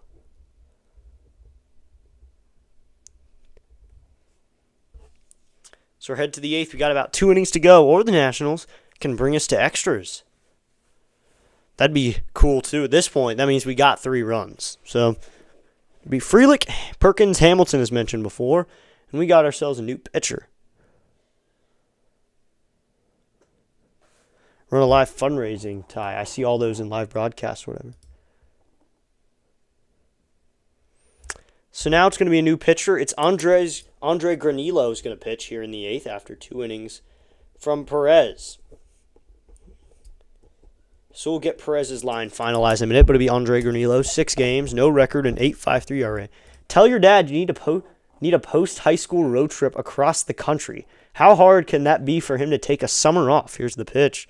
It's inside ball 1. It might be a little hard for him to take a summer off. I don't know.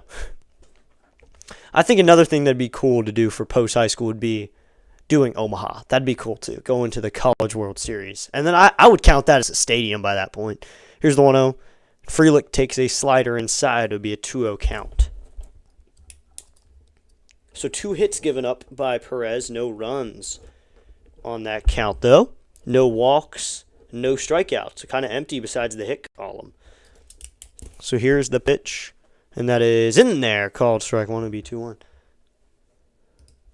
I'm sure people could help you get to some of those ballparks. Just give us some live content while at it. Well, that'd be cool. Maybe even film going to some of the ballparks. That'd be fun. Maybe make some sort of little documentary out of it. The 2-1. Swinging a fly ball. Deep right field. Down the line. This one barely misses the foul pole and goes foul. It'll be a 2-2 count. Got almost all of that one. Almost sent it out of here. But that's foul instead. So someone got a baseball. They're all happy about it.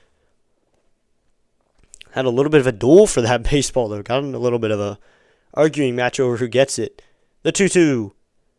Low and inside with the slider, and that fills up the count to 3-2. Yes, okay. So you do like the idea of that. But I'd like to just see a few ballparks. Get out there, maybe just hit some East Coast ones this summer, maybe get out to Camden. I don't think I'm ever going to hit the New York ones for a while. Here's the 3-2. Swinging a line drive down the right field line, but this one goes well foul into the stadium area, into the stadium seats. And someone caught it off a bounce. What a catch there. Someone caught it off a bounce of a chair. That's an interesting play. Get that guy on the field. Get that guy on the mound. Let him play. Here's the 3-2. Swinging a fly ball, deep right field, same situation, just goes foul, a few feet off the pole. To an East Coast ballpark. Yeah, I'd probably go to Camden. I'm closest to that besides Nationals. Now this will be an 8-pitch AB from Granillo to Frelick. Granillo sets. Taps his foot a couple times. The 3-2. Swinging a fly ball down the left field line this time. A fan from Havre de Grace caught that ball. That is an interesting one. Like 5 East Coast ballparks. I don't know if I could hit 5 of them. I think I'd just hit 1 or 2. Just for fun. The 3-2 coming. Granillo sets. Here's the pitch. Swinging a chopper. This is going to be down the third base line. And it stays fair.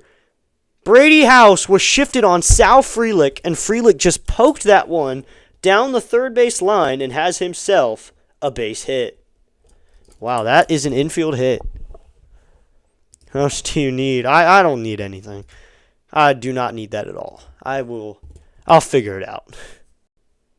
200-car rental car price. I don't even know. I have no idea what I'd want to do. Maybe it's not even a cross-country trip. Maybe it's just I hit up Camden Yards and go there. Call back to the Tigers announcer in the 70s making up stuff based on the map. Yep. Yeah. We got to do that. Got to do that on my own. A fan from, a fan from Alexandria just caught that ball. That's chipping. No, it's fine. You don't need to do that. Yeah, a fan from Alexandria, Virginia just caught that ball. The 0-1 shows bunt, but takes it back. Perkins. Millis almost looked at first for a second for a pick back. For a back pick there, it'll be 1-1.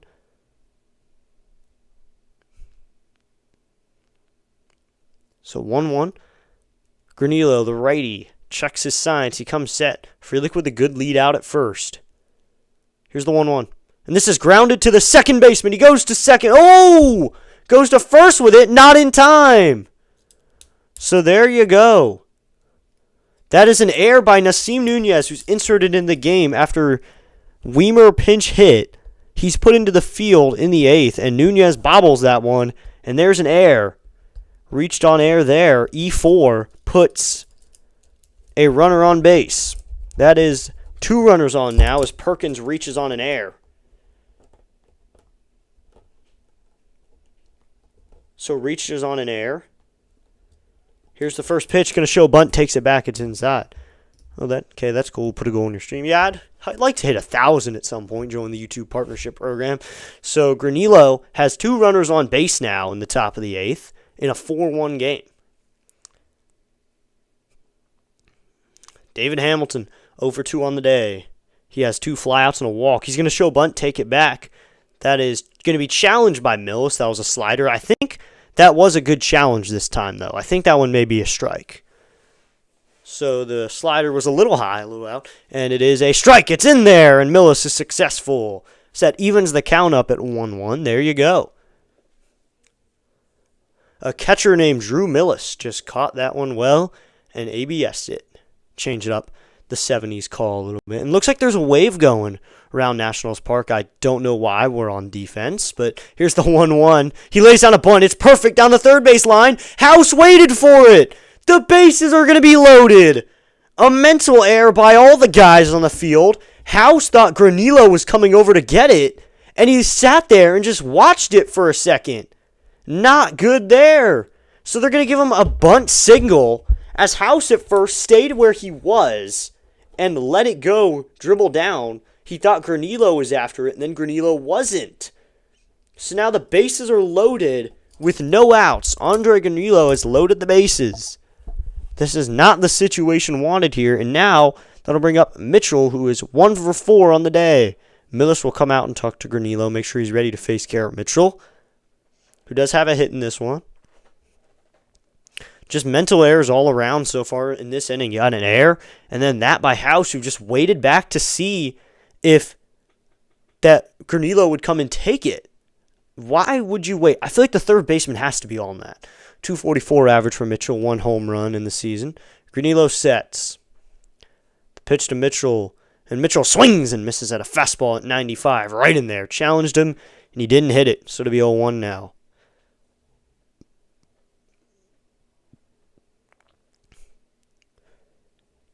Granillo comes set, and the wave is still going. Maybe this is just Brewers fans running the wave. Here's the 0-1.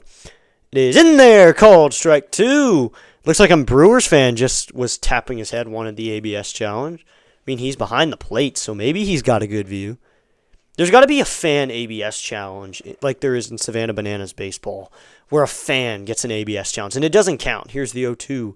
Outside ball one with a slider. It shouldn't count to the actual count of ABSs, but if fans come together and all tap their head, they get 1 challenge, in addition to the 2 that the players get. That'd be an interesting rule.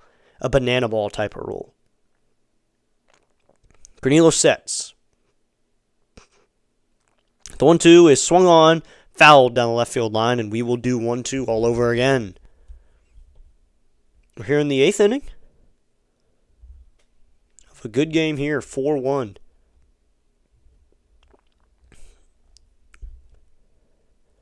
So it'll be a 1-2 count. Hamilton, Perkins, and Frelick on base. The 1-2. Just high, ball 2 with a fastball, and that evens the count up at 2-2.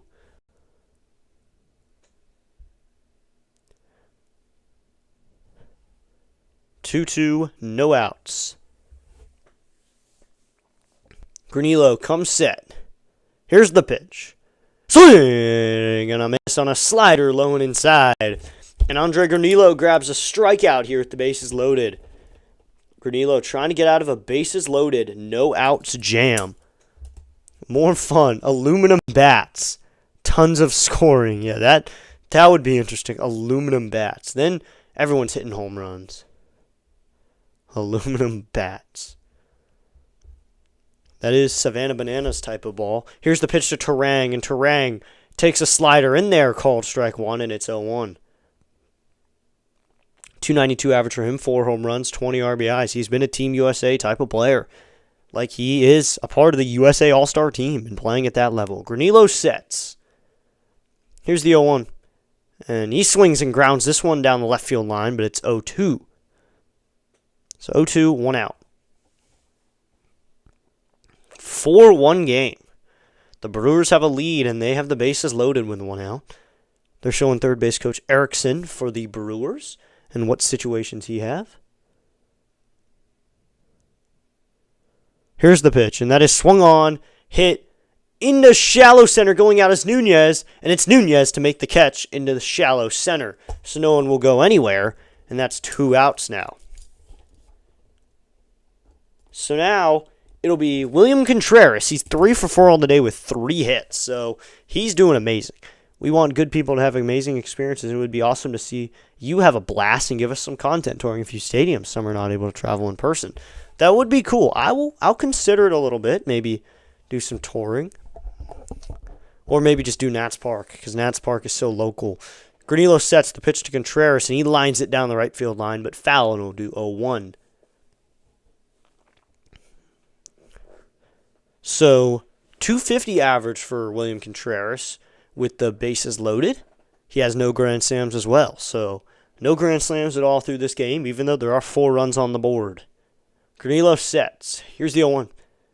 Low and outside with a slider, and that evens the count up to 1-1. Here with 2 outs, trying to get out of a bases loaded, no outs jam here would be amazing. Granillo comes set. Here's the pitch. Swinging a foul back, and we'll do 1-2. 1 strike away from getting out of this very bad situation. This would be amazing right here, Granillo. Granillo, if you can get out of this, you deserve to be on the Major League roster. If you can get out of a bases loaded, no outs jam with no runs given up. Granillo sets. The 1-2. Swinging a ground ball through the hole in the right field. Wood will field it. Frelick scores. Wood will fire it home. The throw is cut off. 2 runs are going to score, and it's a 6-1 game. So 2 more runs off the Contreras single. And now, there you go. 2 RBI single. Frelick scores. And Perkins scores from second. So it's 6-1 now. Hamilton up to third. Good idea, Paul. Oh, yeah. It would be a cool idea to tour some stadiums. So that throw was cut off, but now it's a 6-1 game. Granillo has given up 2 runs. Runners on the corners with 2 outs. Hamilton moved up to third on the play. So now it'll be Jake Bowers. The pitch is right in there, called strike 1. Ouch. Yep. He had the bases loaded. We had to assume something like that would happen. He's not too experienced off the mound. So to be 0-2. You know, when I saw him pitching during spring training in the limited games I watched, I thought Granillo was going to be a AAA guy. I did not realize he was going to be a Major League guy. The 0-1. Low and inside with the slider, and it's 1-1. 1-1, 2 outs here in the top of the 8th inning.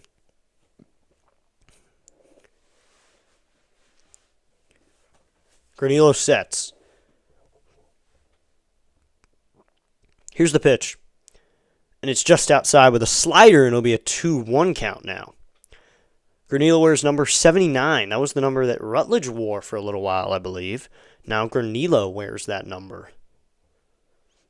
So runners on the corners. Abrams playing up the middle over at shortstop. Here's the pitch. And that is a low ball 3.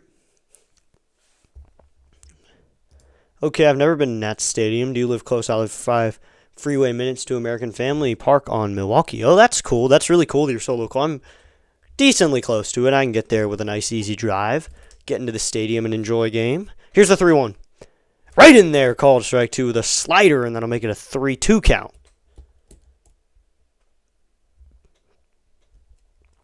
Eighth inning, the Brewers have a 6-1 lead if you're just joining us. Thanks for tuning in to District Nation for live play-by-play, Washington Nationals baseball, other events as well. We cover football as well, all things, but it's baseball season. So you better believe we're covering baseball. Granillo with a 3-2 two-out situation now. So that wave, I'm assuming, was for the Brewers that was going the 3-2. Swinging a ground ball foul down the first base line. We'll do 3-2 again. We got plenty of people in the chat. Be sure to hit that like button, hit that subscribe button. Help out the channel just a little bit.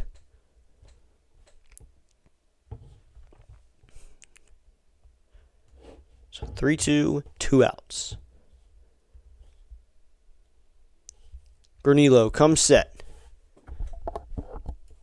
Here's the pitch. Just high, ball 4, and Bowers draws a walk here with 2 outs.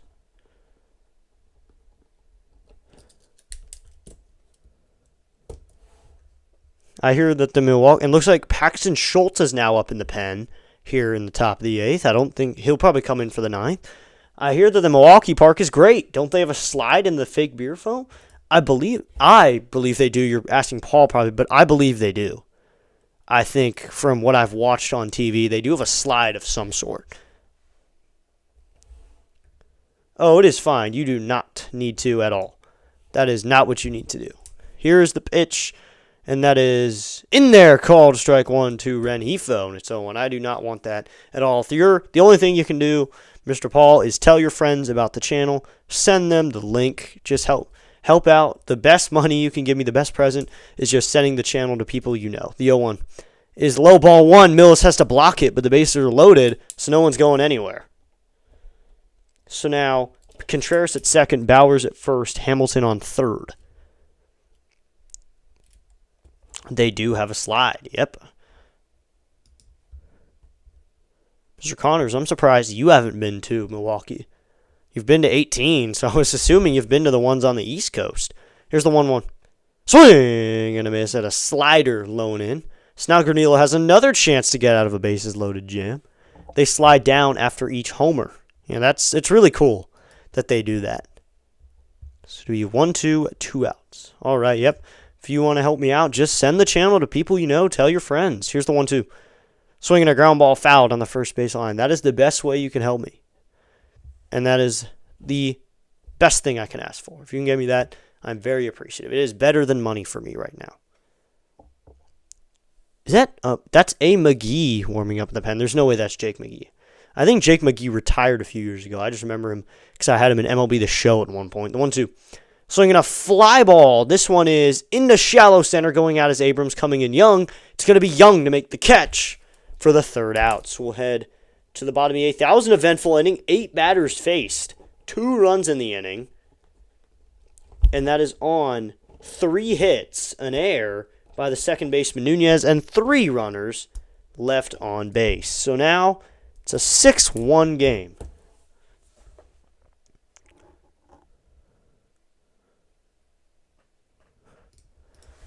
I was in Milwaukee for work once, but they were out of town that night. That is cool. Still, you got to be near it. That's cool that you were there anyway. So the poll, we got 64% of people voting Wood for their favorite player. And then in a close second, tied. So it's going to be C.J. Abrams and other tied, and then Griffin in last. I'm sad in his last. Maryland, yep. So it's going to be bottom 8 here going. It's going to be Millis, Young, and then Wood. So Wood's going to have another shot. He has gone 0 for 3 today, struck it out once, so not too much positive for Wood going here. He'll probably get to face Ashby again or someone different. They might put in someone new for the 8th inning. They're working on a 1-hitter here. 1 hitter, 1 run. So I don't see a change just yet. Still Ashby. That means Millis is going to turn around and hit from the left side. So I'm assuming Millis might turn around or hit from the right side, because he's facing Ashby, the lefty. They're showing the Star Wars Day ad, and it's just so annoying that Michaelis isn't on all these ads. Meatball is just on our team. I mean, Meatball's apparently he's a big morale guy. He helps out in the pen. Then just make him a pitching coach by this point. Let him coach up the guys. He didn't do absolutely terrible in his... Ooh, they got a Teo Cruz concert coming up.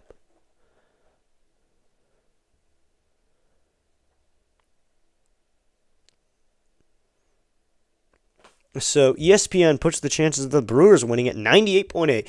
But, Mr. Connors, you know what that means? They have the Nationals at 1.2%. Here we go. The first pitch to Mills from the right side. Inside, ball one. It's a 1-0 count. Yep, we still have a 1.2 chance to win. We still got a chance. You know what? This is a good reference here. 98.8, huh? So you're telling me there's a chance. Pitch to Millis is in there. Called strike one with a curveball. On what? How to throw plain meatballs? Yeah, pitching coach on how to throw plain meatballs. I don't know. Yeah, I could see him coaching him up. Here's a 77-mile-an-hour curveball. That's a curveball at 81. Yeah, Miles Michaelis.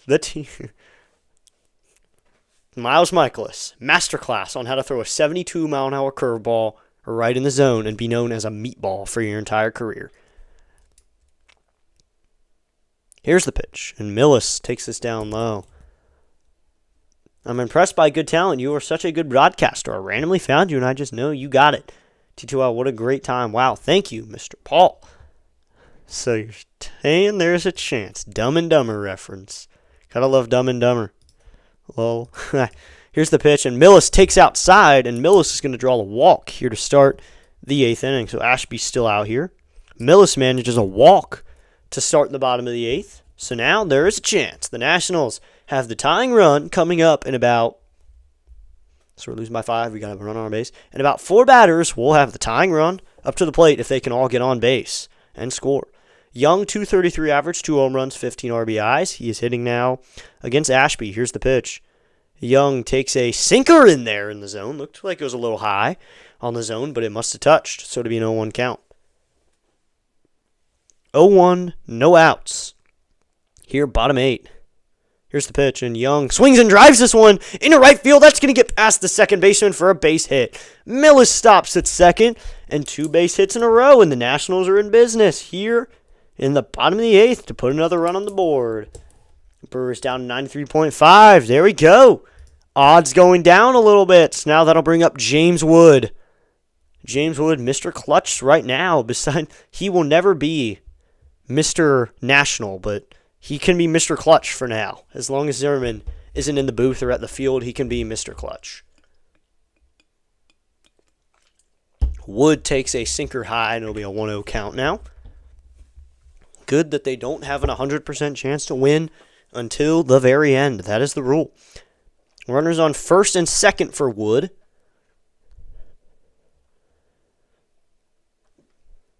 Ashby sets. Here's the 1-0. And Wood takes a sinker inside. It's a 2-0 count. Hey, plain meatball thrown here. It's a new ball game right here. Just going to say that now. Plain meatball thrown, brand new ball game. So it'll be 2-0, no outs, bottom of the 8th. You're just joining us. Thanks for tuning in to District Nation. Here's the 2-0. Wood takes a 4-seamer down low, and that'll make it a 3-0 count.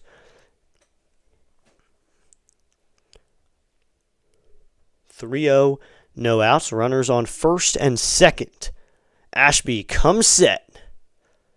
He waits on the pitch. He delivers.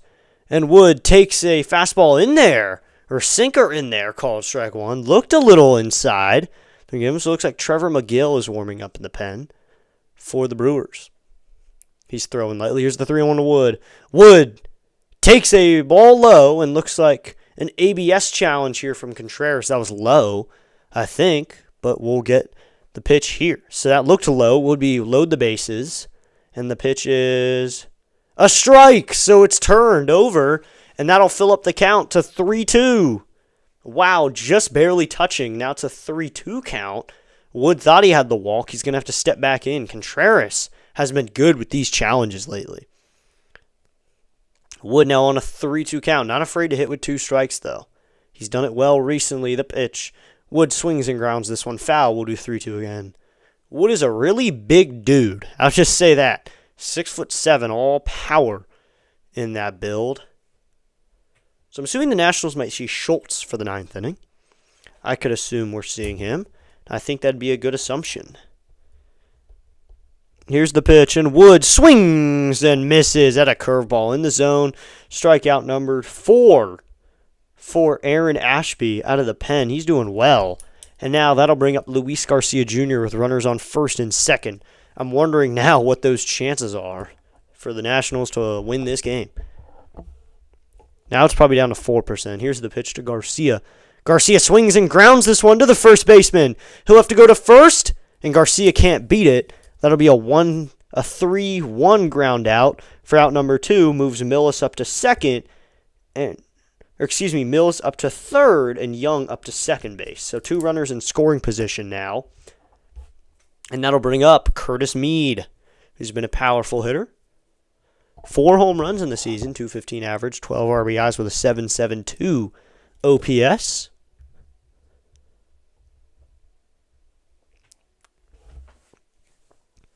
Just another run would be nice. Get off of just the 1-run trend. Try to get on the board. We had 14 against the Mets earlier in that series. And the Nationals took the series against the Mets, lost game 1, and took games 2 and 3.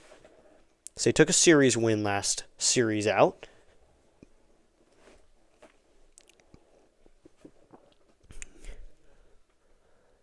So runners on second and third. Here's the pitch to Mead.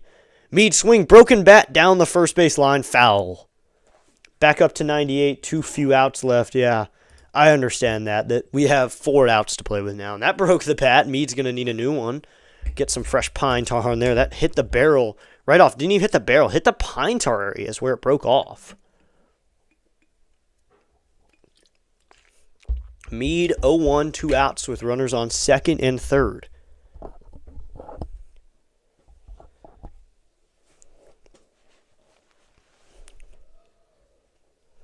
Oh, 1, 2 outs. Ashby sets. Here's the pitch. And Mead crushes this one down the third base line, but foul, and we'll do 0-2 again. Not really crushed, he just kind of got an early jump on it. Went foul. So it'll be 0-2, 2 outs.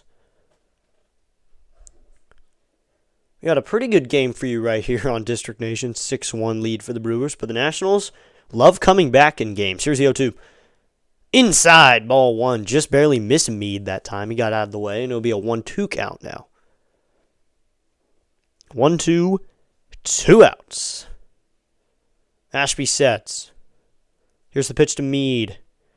So, this is going to be towards the second baseman. Second baseman Turang up with it. He goes to first in time for the out, and that'll end the inning. So no runs in that inning on 1 hit and a walk. 2 men are left on at the end of 8 innings. It is the Brewers 6, the Nationals 1, as we head to the 9th. I'm assuming it's going to be Schultz for the 9th. Already put him into the bullpen part of my scorebook. I'll see what MLB has to tell me about this game and who's coming in for the Nationals. I could assume it's Schultz, though, a righty. And I'm assuming for the 9th, the Brewers are going to go to a new pitcher as well. So we got a lot of decent baseball going around the league. We'll check up on some scores while we have a moment. I have a moment to check up on them. Check up some other MLB game day scores. So we got us, of course, the Brewers 6-1 lead, and then the Rangers beating the Tigers 5-4. 99.6. Wow. So 0.4, huh? So you're telling me there's a chance. 3 outs, 7 runs. The Pirates have a 4-0 lead on the Reds. Yankees are beating the Orioles 6-2. Red Sox beating the Astros 3-1. The Phillies are beating the Marlins 3-1. The Blue Jays beating the Twins 6-2. The Dodgers are losing to the Cardinals 4-1. Surprising. The Dodgers are losing. Rockies beating the Braves 6-0. Sneaky good team there. Mets and Angels about to get underway. Same with the Guardians, Athletics, Padres, White Sox about to get underway. Royals and Mariners yet to start. D-backs and Cubs finished up. The Cubs got a 6-5 win. The Rays beat the Giants 3-0. And those are your scores around the MLB.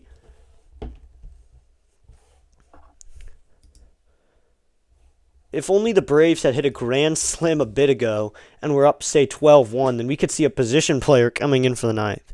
That would be really funny because I actually read about this earlier and saw a video on it. We were losing, I believe it was in Pittsburgh. We were losing by 11, and a pitcher came into the game. So it will be Paxton Schultz here for the ninth inning. A pitcher came in for the Nationals. And his name on the scoreboard, and his first pitch from Schultz to Gary Sanchez is in there, called strike one. The pitcher for the Nationals listed as Joey Dominican Republic. That was what it said on the scoreboard. Brewers challenge here, and that's in their first strike. So they're going to lose a challenge. That pitch was very in the zone, but Gary Sanchez challenged it, but guess that's him. He wanted to challenge it. 3 hits, 2 runs given up for Granillo in the eighth. The pitch is outside with a cutter. So Joey Dominican Republic pitched for the Nationals, and his real name, Joey Weimer, but they messed it up and put Joey Dominican Republic. So Joey Dominican Republic, I think, got out of the inning, I believe. Here comes the 1-1 pitch. Swinging a fly ball down the right field line and foul. It'll be 1-2 now. Yeah, Joey Dominican Republic. And Joey Weimer has come out and said it's 2 different guys. You have Joey Weimer for hitting, and then when he becomes a pitcher, he becomes Joey Dominican Republic. So I'd like to see Joey Dominican Republic pitch again. See if Joey Dominican Republic is all they talk about. So Schultz has a 1-2 count on Sanchez here in the ninth. Last inning to go. Here's the 1-2 pitch coming. Down low, ball 2 gets away from Millis, but no one's on base. So that'll even up the count at 2-2.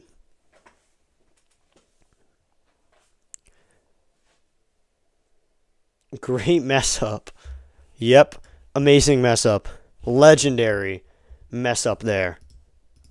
Legendary mess up. The 2-2. Swinging a line drive down the right field line, but foul late on that fastball at 94. Great mess up. You got Joey Dominican Republic on the national staff. And I remember also when Ildemaro Vargas pitched a couple years ago, made a web gem. Third fastball. Yep. Third one to get away from Millis. So we got to learn to throw the ball just a little higher, or maybe just don't spike it as much. Good thing no one's on base. The 2-2. High, ball 3, and that makes it full. So there's a difference between pass ball and wild pitch, if anyone doesn't know. Wild pitch is if it's the pitcher's fault, and it really is very subjective. The wild pitch is the pitcher's fault. Pass ball is the catcher's fault. I think MLB called all 3 of them wild pitches, the 3-2.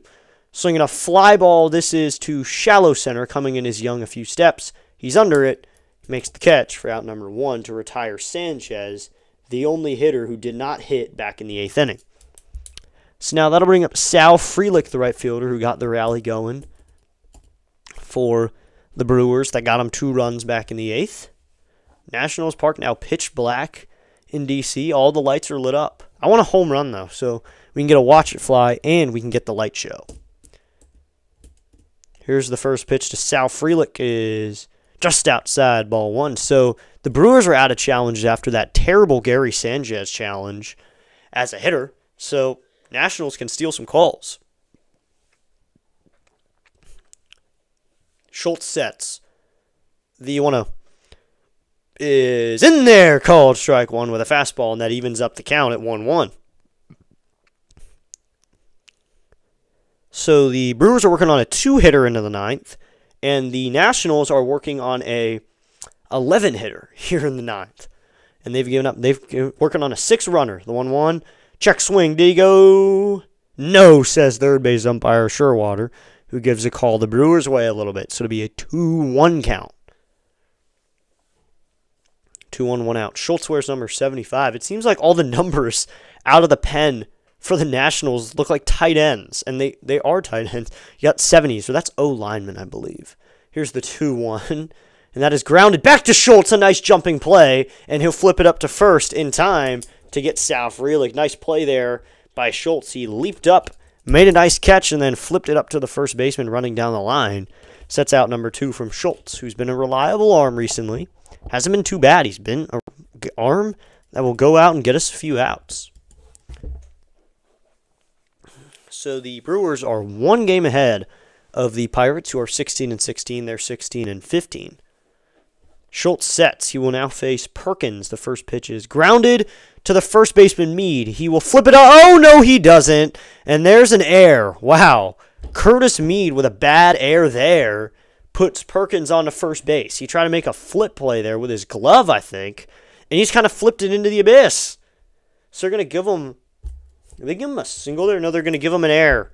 So Meade tried to flip it up to his hand to try to flip it up to the pitcher, and that's an E3. So there's 2 outs and a runner on first. So not good there. Curtis Meade commits an error, second error of the game from the field. Schultz sets now to be Hamilton, the shortstop. It's a lefty-righty matchup, first pitch, and this one is lined into right field. That's a base hit in front of James Wood. Rounding second, headed for third is Perkins, and Hamilton has himself a single here in the top of the ninth. So now there's runners on the corners, and the Brewers are threatening to score again. Not the Nationals, but the Brewers, and they'll bring up the top of the lineup in Garrett Mitchell. So not a good game overall. I think the Nationals are going to need a miracle here in the ninth to somehow win this game. So I think the odds are actually kind of true now with these game winners odds.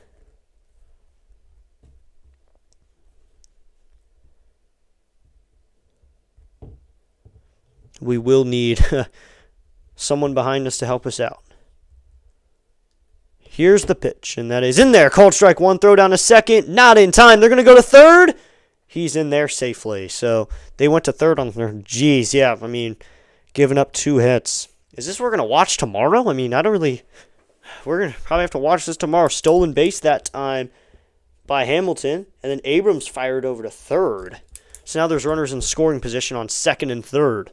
Runner started home a little bit, but Abrams whipped it over to third in time to keep him in check. The 1-0-1. Swing and a miss at a fastball, and it's 0-2. Hopefully the Nationals offense comes alive tomorrow. And the Nationals can get a win in the column. They got 2 of 3 over the week, and it happened after a not good first game when they lost 8-0.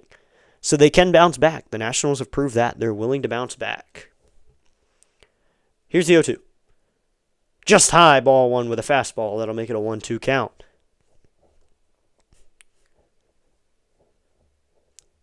There's not going to be too much to talk about with this post game after the game. Really, just you got to get the offense going, and they were not able to do that against Mizorowski tonight. As Schultz comes set, and a couple errors, couple miscues in the field caused some of these runs. The 1-2. Called strike 3, and there you go. Strikeout number 1 for Schultz to end the inning, and now the Nationals will head and have their last chance here in the ninth. 1 hit, 1 error, 2 runners left on base. We'll head to the ninth. It is 6-1 Brewers. As we head to bottom 9, it's going to be Abrams, Lyle, and House for the Nationals. 4, 5, 6. Here's how I handle it mentally. I look at the Nats as being the best AAA team in the country, who are so good they get to play MLB teams. In that case, that's a really nice AAA stadium. Yeah, I think the Red Wings, the Rochester Red Wings, could probably compete with some MLB teams as well. But, man, that's just...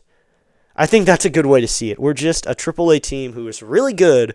Say, let us play with the big boys for a season or two, which has turned into 21 seasons now. Year 21 of Nats baseball. Wow. And I've only been alive for 16 of them. So Abrams, Lyle, and House for the bottom of the ninth. Maybe Abrams can put a run on the board in the last moments or so. So Easton McGee will come in for the Brewers. Ashby with a good game. I'll get his lineup on here so we can see his lineup. McGee's a right-hander, so he'll pitch now for the ninth. He's not in a save situation per se. He's just really kind of pitching. 2.2 innings worked for Ashby. 2 hits, 1 run. It was earned, 2 walks, and 4 strikeouts. So good outing for him. So we head to the bottom of the ninth. Easton McGee for the ninth inning. That's like a pitcher's name. Easton McGee. You better be a baseball player if your name is Easton McGee.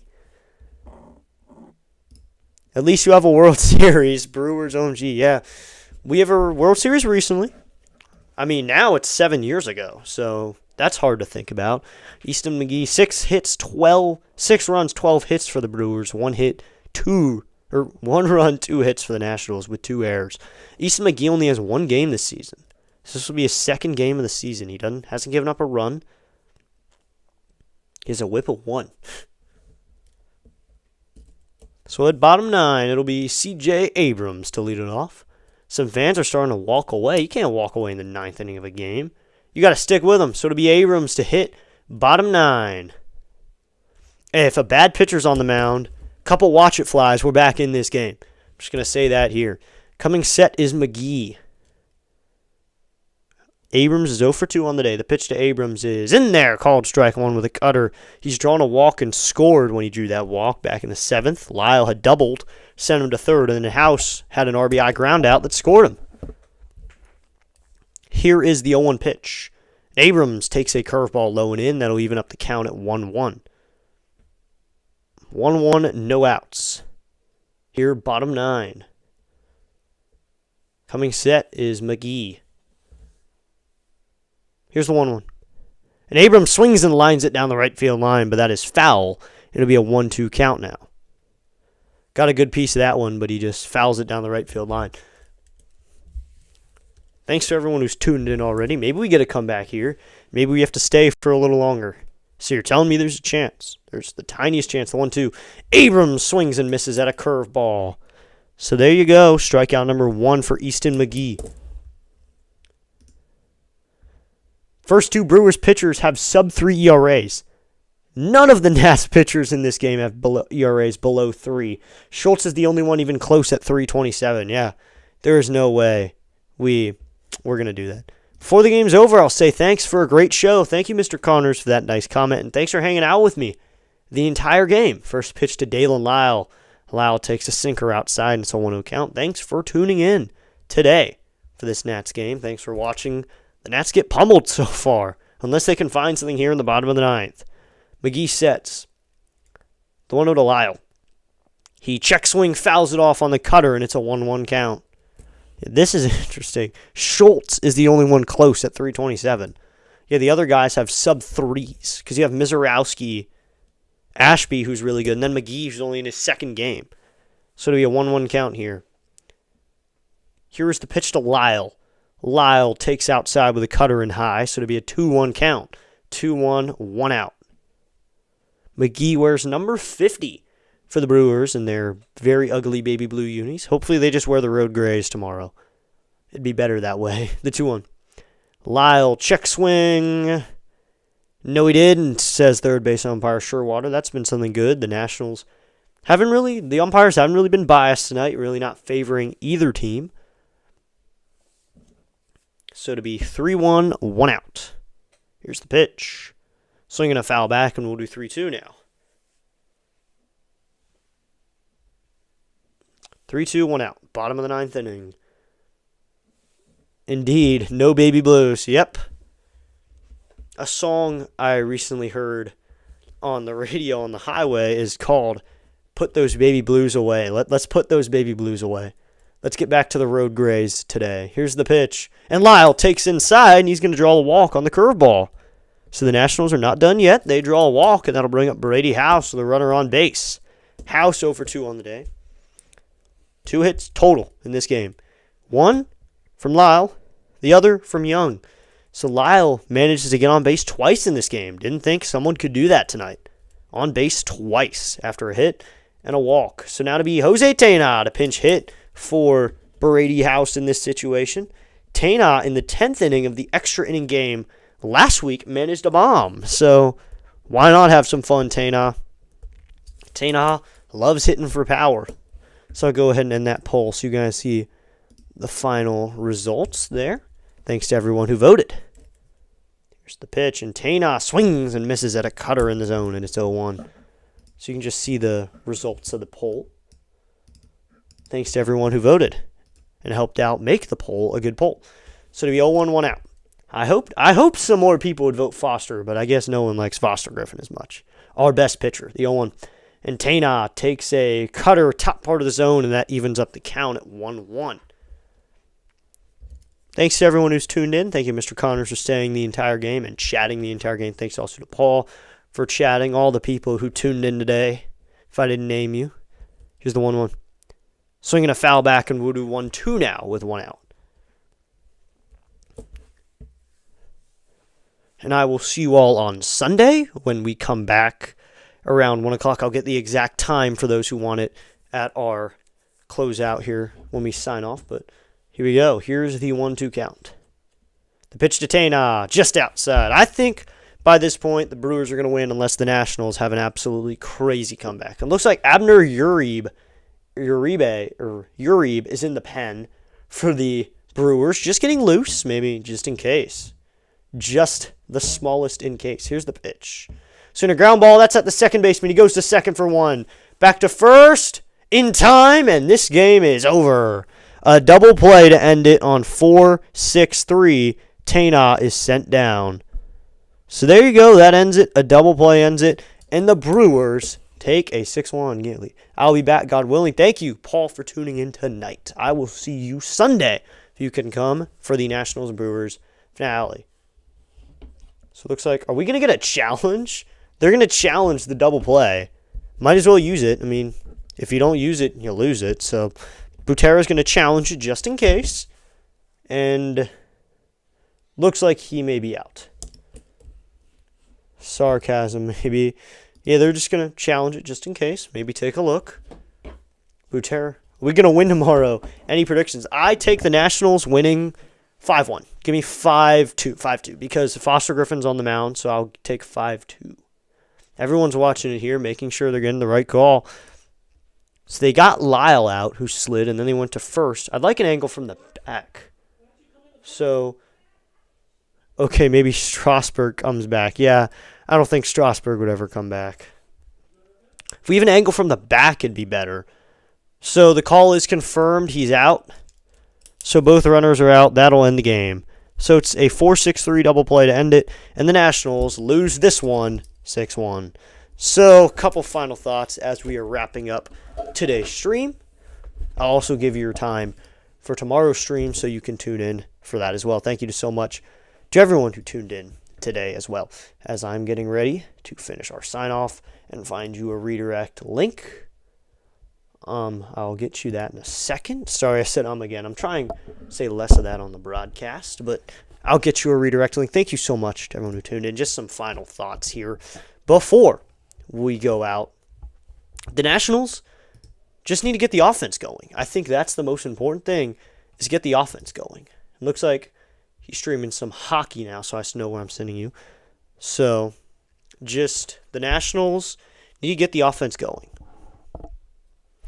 And that's not something they did tonight. Usually they're a good team when they get the offense going. The Nationals can run a team to death by scoring 8 runs and making their offense keep up. And today, Mizorowski shut us down. Mizorowski put us away. Mizorowski shut us down. Any way you want to say it. That is just how this game ended, and sadly, the Nationals couldn't take the win. So thank you so much to everyone who tuned in to today's broadcast. We had a 6-1 loss. The Nationals get 2 hit.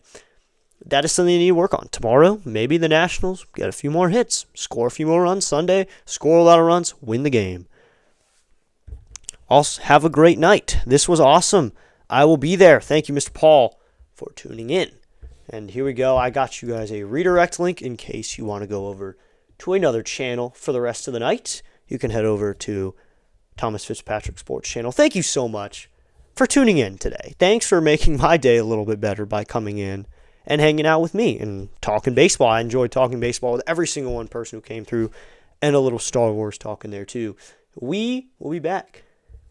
Hasta la vista, baby. All right. See you later, Mr. Connors. I will see you later. So hope to see you soon. So we're going to get going there. There's your redirect if you want to go somewhere else. I gave you a link. You can head over there. Tell Fitzy I sent you. He's doing some hockey, I think. Thank you so much to everyone who came in. Lastly, God bless you. Keep doing you and imagine the best. Thank you, Mr. Paul, for those kind words. I will see you later. So we got another stream coming up on Sunday. Let me get you that exact time real quickly because I know some people want to get an exact time on this sign-off. I like to give you guys that. For the next stream is going to be on Sunday, 12:50 pregame show, 1:05 first pitch. So if you want to tune in, be sure to tune in at that time. I will see you soon. Have a great night, everybody. I hope to see you all at some point in the stream on Sunday, maybe just hanging out with me. Thank you so much for tuning in today. I will see you later. As soon as I can get this over. There we go. I will see you all later. Right here on District Nation. Thank you so much for tuning in. I'll see you later. 12